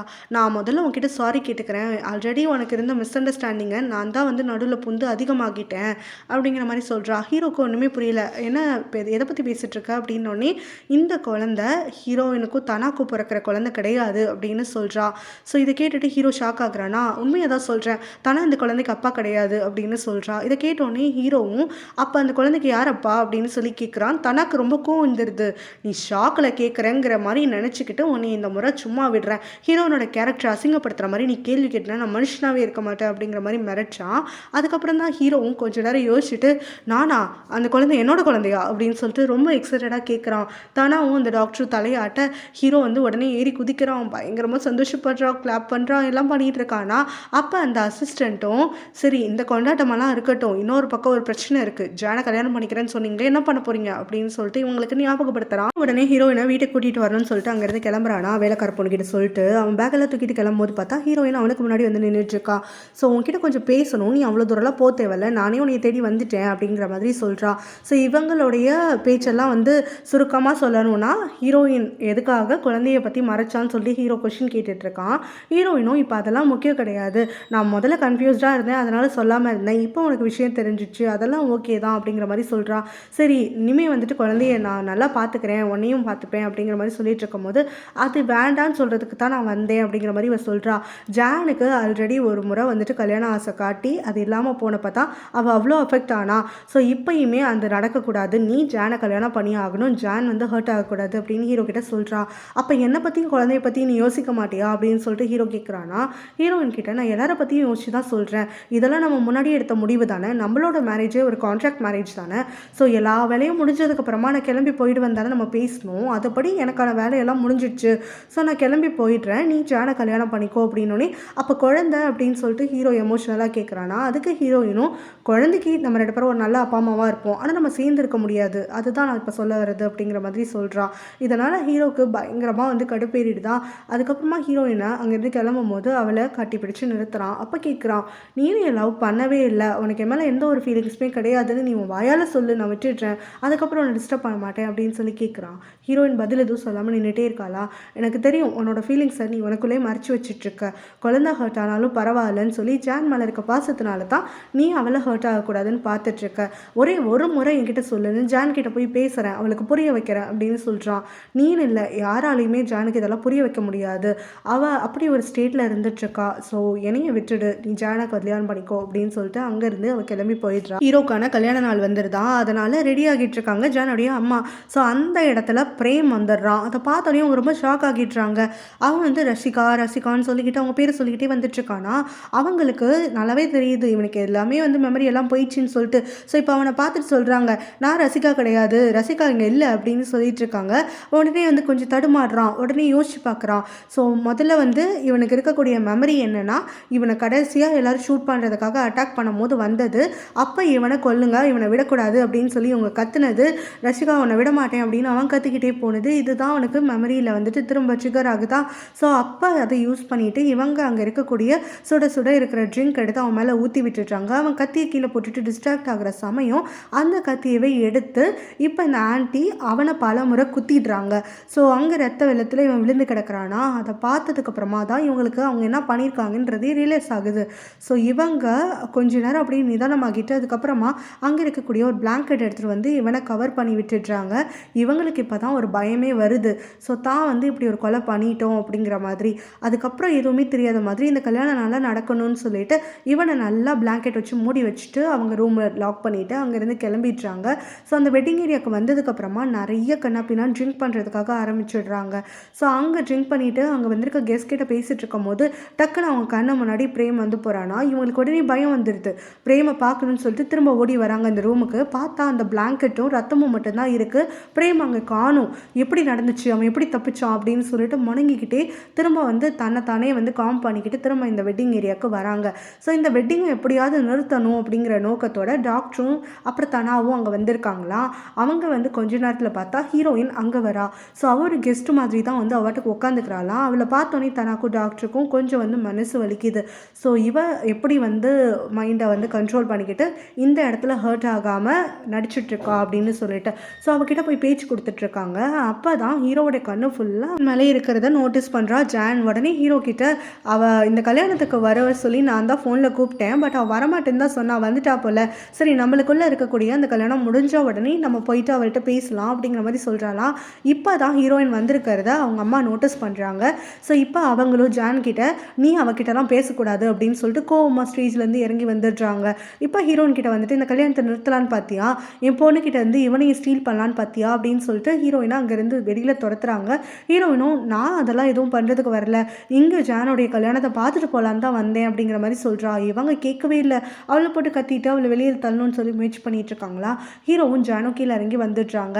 ஸோ அப்போ இவங்களை ஸ்டாப் பண்ணுறதுக்காகன்னு சொல்லி தானாவும் டாக்டரும் முயற்சி பண்ணிட்டு இருக்காங்க. இவங்க விடாமல் கத்திட்டே இருக்கவும் அப்போ அந்த டாக்டர் கோவப்பட்டு அவங்க கிட்ட சத்தம் போடுறா, இங்கேருந்து கிளம்ப வேண்டியது நீங்களும் உங்கள் பொண்ணு மட்டும்தான் தான் ஹீரோக்கு ஒய்ஃப் அப்படிங்கிற மாதிரி சொல்கிறா. நீ சொல்கிற கதையெல்லாம் நம்புறதுக்கு நான் ரெடியா இல்லை, சும்மா வாய்க்கு வந்ததெல்லாம் சொல்லி ஏமாத்திட்டு இருக்காதா, 3 பேர் இங்கேருந்து கிளம்புங்க அப்படின்ற மாதிரி கத்திட்டு இருக்காங்களா. அப்போ தான் அந்த டாக்டர் கோவப்பட்டு சொல்லிடுறா, லீகலான ஒய்ஃபு ஹீரோயின் தான், அவங்க 2 பேரும் சர்டிஃபிகேட் சைன் பண்ணியிருக்காங்க. அது மட்டும் கிடையாது, இப்போ குழந்தையும் வந்துட்டு அவங்களுக்கு வரப்போகுது. ஹீரோயின் ஹீரோவோட பேபினால ப்ரெக்னெண்ட்டாக இருக்கா அப்படின்னு ஒரு குண்டு தூக்கி போடுறாளா. ஜானுக்கு ரொம்ப ஷாக் ஆகிடுது.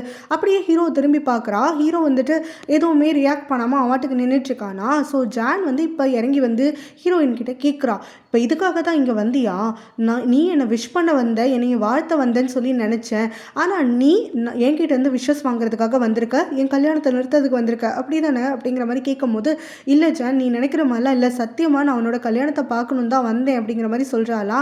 ஸோ அப்போ ஜான் வந்துட்டு எல்லாரும் சேர்ந்து ஏமாத்திட்டீங்கள திரும்ப அப்படிங்கிற மாதிரி ரொம்ப எமோஷனல் ஆகிடுறான். இதை கேட்ட உடனே அவங்க அம்மாவுக்கு கோவம் வந்துடுதா. டக்குன்னு கன் எடுத்து ஹீரோயினை ஷூட் பண்ணுறதுக்காக எய்ம் பண்ணுறாங்க. தானாவும் டாக்டரும் ஹீரோயினை காப்பாற்றுறதுக்காக நடுவில் வராங்களா. அப்போ ஜானுமே என்னம்மா பண்ணிட்டு இருக்கீங்க அப்படின்னு சொல்லி கேட்டுட்டு இருக்காளா. உடனே அவங்க ஜான் கிட்ட போயிட்டு நீ ஒன்றும் கவலைப்படாத, ஹீரோயினால் நம்மக்கிட்ட இருந்து இனிமேல் திருட முடியாது, அவள் உயிரோடு இருக்கனால தானே இதெல்லாம் பண்ணிட்டு இருக்கா, அப்பா அம்மாவை எப்படி இந்த உலகத்தை விட்டு அனுப்புறனோ அதே மாதிரியே அவளையும் சீக்கிரமாக அனுப்பி வச்சுடுறேன், அதுக்கு பிறகு உனக்கு எந்த பிரச்சனையும் இருக்காது, நீ உனக்கு பிடிச்சவனை கல்யாணம் பண்ணிக்கலாம் அப்படிங்கிற மாதிரிலாம் சொல்லிட்டு இருக்காங்களா. இதை கேட்டுட்டு எல்லாருமே ஷாக் ஆகிடுறாங்க. ஜான் உடனே கேட்குறா அவங்க அம்மா கிட்ட, அம்மா நீங்கள் என்ன பேசுகிறீங்கன்னு தெரிஞ்சுதான் பேசுகிறீங்களா அப்படின்னு சொல்லிட்டு. ஸோ அவங்க அம்மா வந்து எதுவுமே ரியாக்ட் பண்ணாமல் நான் சொன்னதை மட்டும் செய், முதல்ல ஹீரோ கூட அங்கே ஸ்ட்ரீட்டில் போய் ஏறு அப்படின்னு சொல்கிறாங்க. ஜான் வந்து அடுத்தது ஹீரோயினை பார்க்குறாளா. ஹீரோயின் எந்த ஒரு ரியாக்ஷனும் இல்லாமல் இருக்கிறத பார்த்துட்டு அவகிட்ட கொஷின் கேட்குறா, உங்கள் அம்மா அப்பாவை எங்கள் அம்மா தான் கொன்னாங்கன்னு உனக்கு தெரியுமா அப்படின்னு சொல்லிட்டு. ஹீரோயின் ஒரு வார்த்தை கூட பேசாமல் அவளை பார்த்துட்டே இருக்காளா. உடனே அவள் திரும்பி அடுத்தது ஹீரோ கிட்ட கேட்குறா, உனக்கும் தெரியுமா எங்கள் அம்மா தான் அவங்க அம்மா சாவுக்கு காரணம்னு சொல்லி அப்படிங்கிற மாதிரி கேட்குறாளா. ஹீரோவுமே பதில் சொல்லலை. இதனால் ஜானுக்கு அப்படியே ரொம்ப வந்துட்டு ஒரு மாதிரி ஸ்ட்ரெஸ் ஆகிடுறா. ஸோ உங்கள் எல்லாருக்கும் தெரிஞ்சிருக்கு எங்கள் அம்மா ஒரு கொலைகாரி, எங்கள் அம்மா தான் கொலை பண்ணிட்டாங்கன்னு சொல்லிட்டு, ஆனால் அத்தனை பேரும் தெரியாத மாதிரி நடிச்சு என்னை ஏமாத்திருக்கீங்கல்ல, இவங்க எல்லாருக்குமே வந்துட்டு நான் ஒரு ஜோக்கர் மாதிரி இருந்திருக்கேன், யாருமே என்கிட்ட உண்மையாக இல்லைல்ல அப்படின்னு சொல்லி கத்திக்கிட்டே என்னை எல்லாரும் விட்டுருங்க, இனிமேல் நான் வந்து உங்ககிட்டலாம் ஏமாற மாட்டேன்னு கத்திக்கிட்டே அங்கேருந்து ஓடுறாளா. ஸோ ஓடும் போது அவங்க அம்மா நிறைய ட்ரிங்க் பண்ணியிருக்காங்கல்ல, அதனால் அவங்க கண்ணுக்கு வந்துட்டு சின்ன வயசு ஜான் மாதிரி கண்ணுக்கு தெரியுது. அவங்க நின்று ரோட் கிட்ட வந்து அவள் டாட்டா சொல்லிட்டு ஓடுற மாதிரி. ஆக்சுவலாக ஜான் வந்து இப்போ கார் எடுத்துக்கிட்டு அழுதுகிட்டே அங்கேருந்து கிளம்பி போகிறாளா.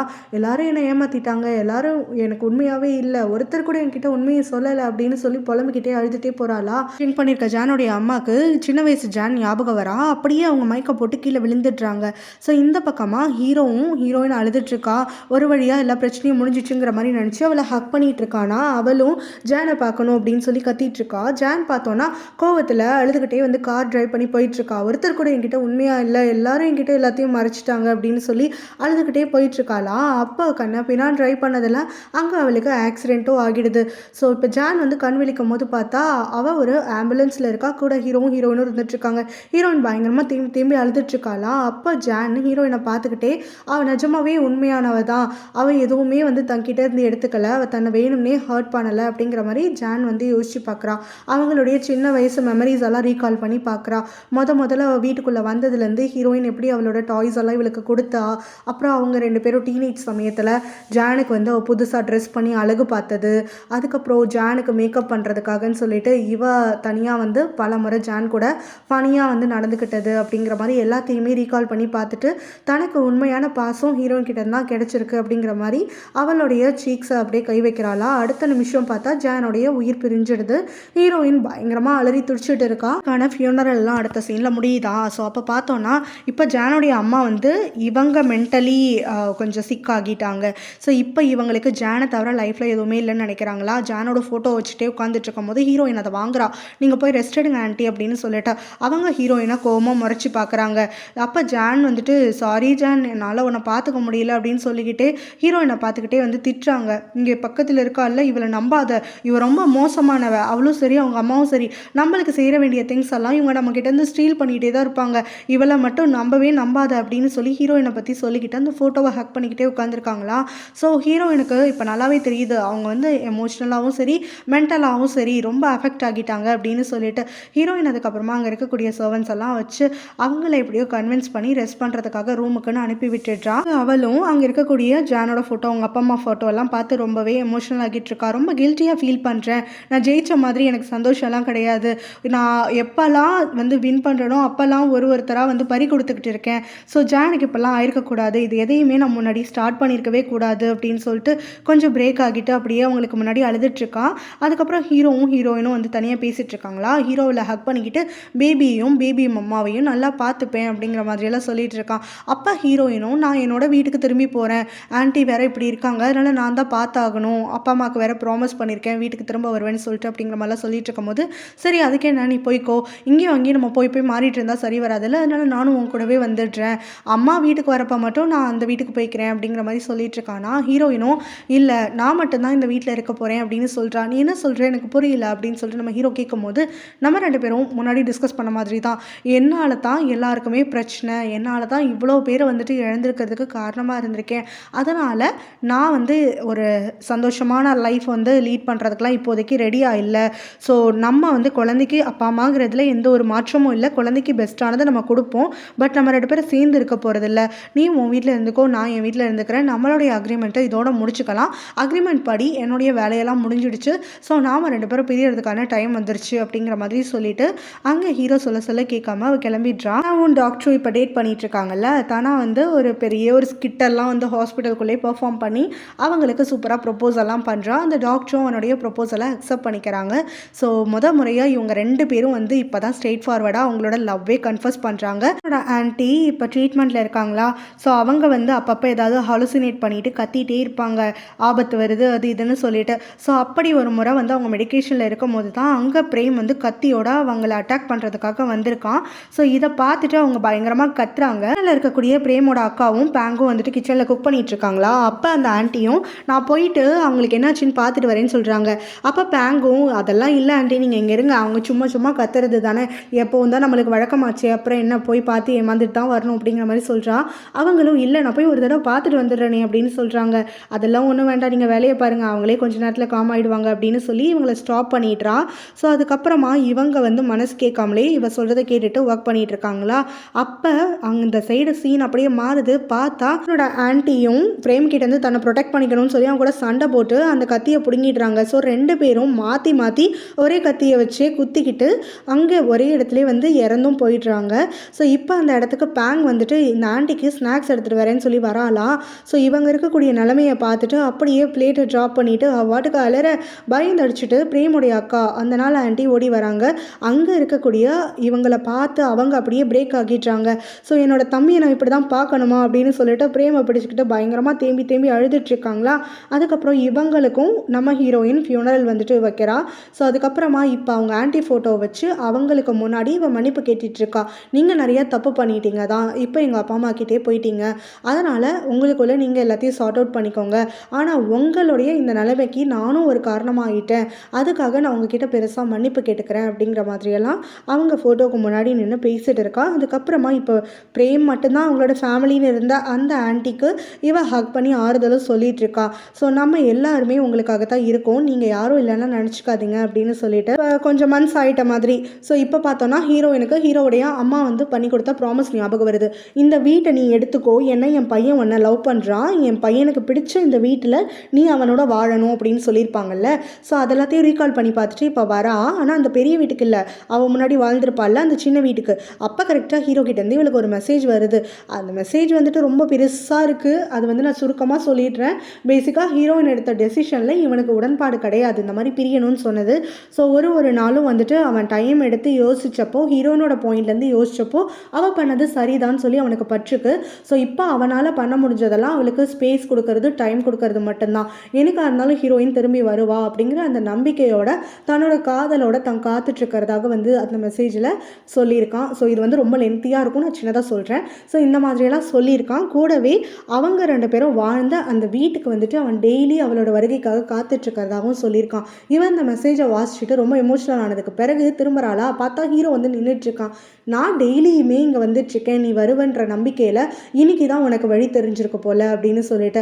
ஸோ அப்போ அவனும் ஹீரோயின் கிட்ட, இந்த இடத்துல தான் உன்னைய நான் கட்டாயப்படுத்தி இந்த ரிங்கை வந்து உனக்கு போட்டு விட்டேன், ஆனால் இங்கே நடந்த அந்த ஃபேக் மேரேஜும் இங்கே தான் நடந்தது. ஸோ இந்த இடம் நம்மளுக்கு ஸ்பெஷலானது இல்லையா, ஆனால் இந்த ஸ்பெஷலான இடத்துல இந்த முறை எந்த தப்பும் இல்லாமல் சரியாக அவங்கக்கிட்ட எல்லாத்தையும் பண்ணணும்னு நினைக்கிறேன் அப்படின்னு சொல்லி ரிங்கை காட்டி அவகிட்ட ப்ரொப்போஸ் பண்ணுறானா. ஹீரோயினும் நான் உன்னை லவ் பண்ணுறேன் அப்படின்னு முறையாக அவளோட லவ்வை கன்ஃபஸ் பண்ணிடுறா.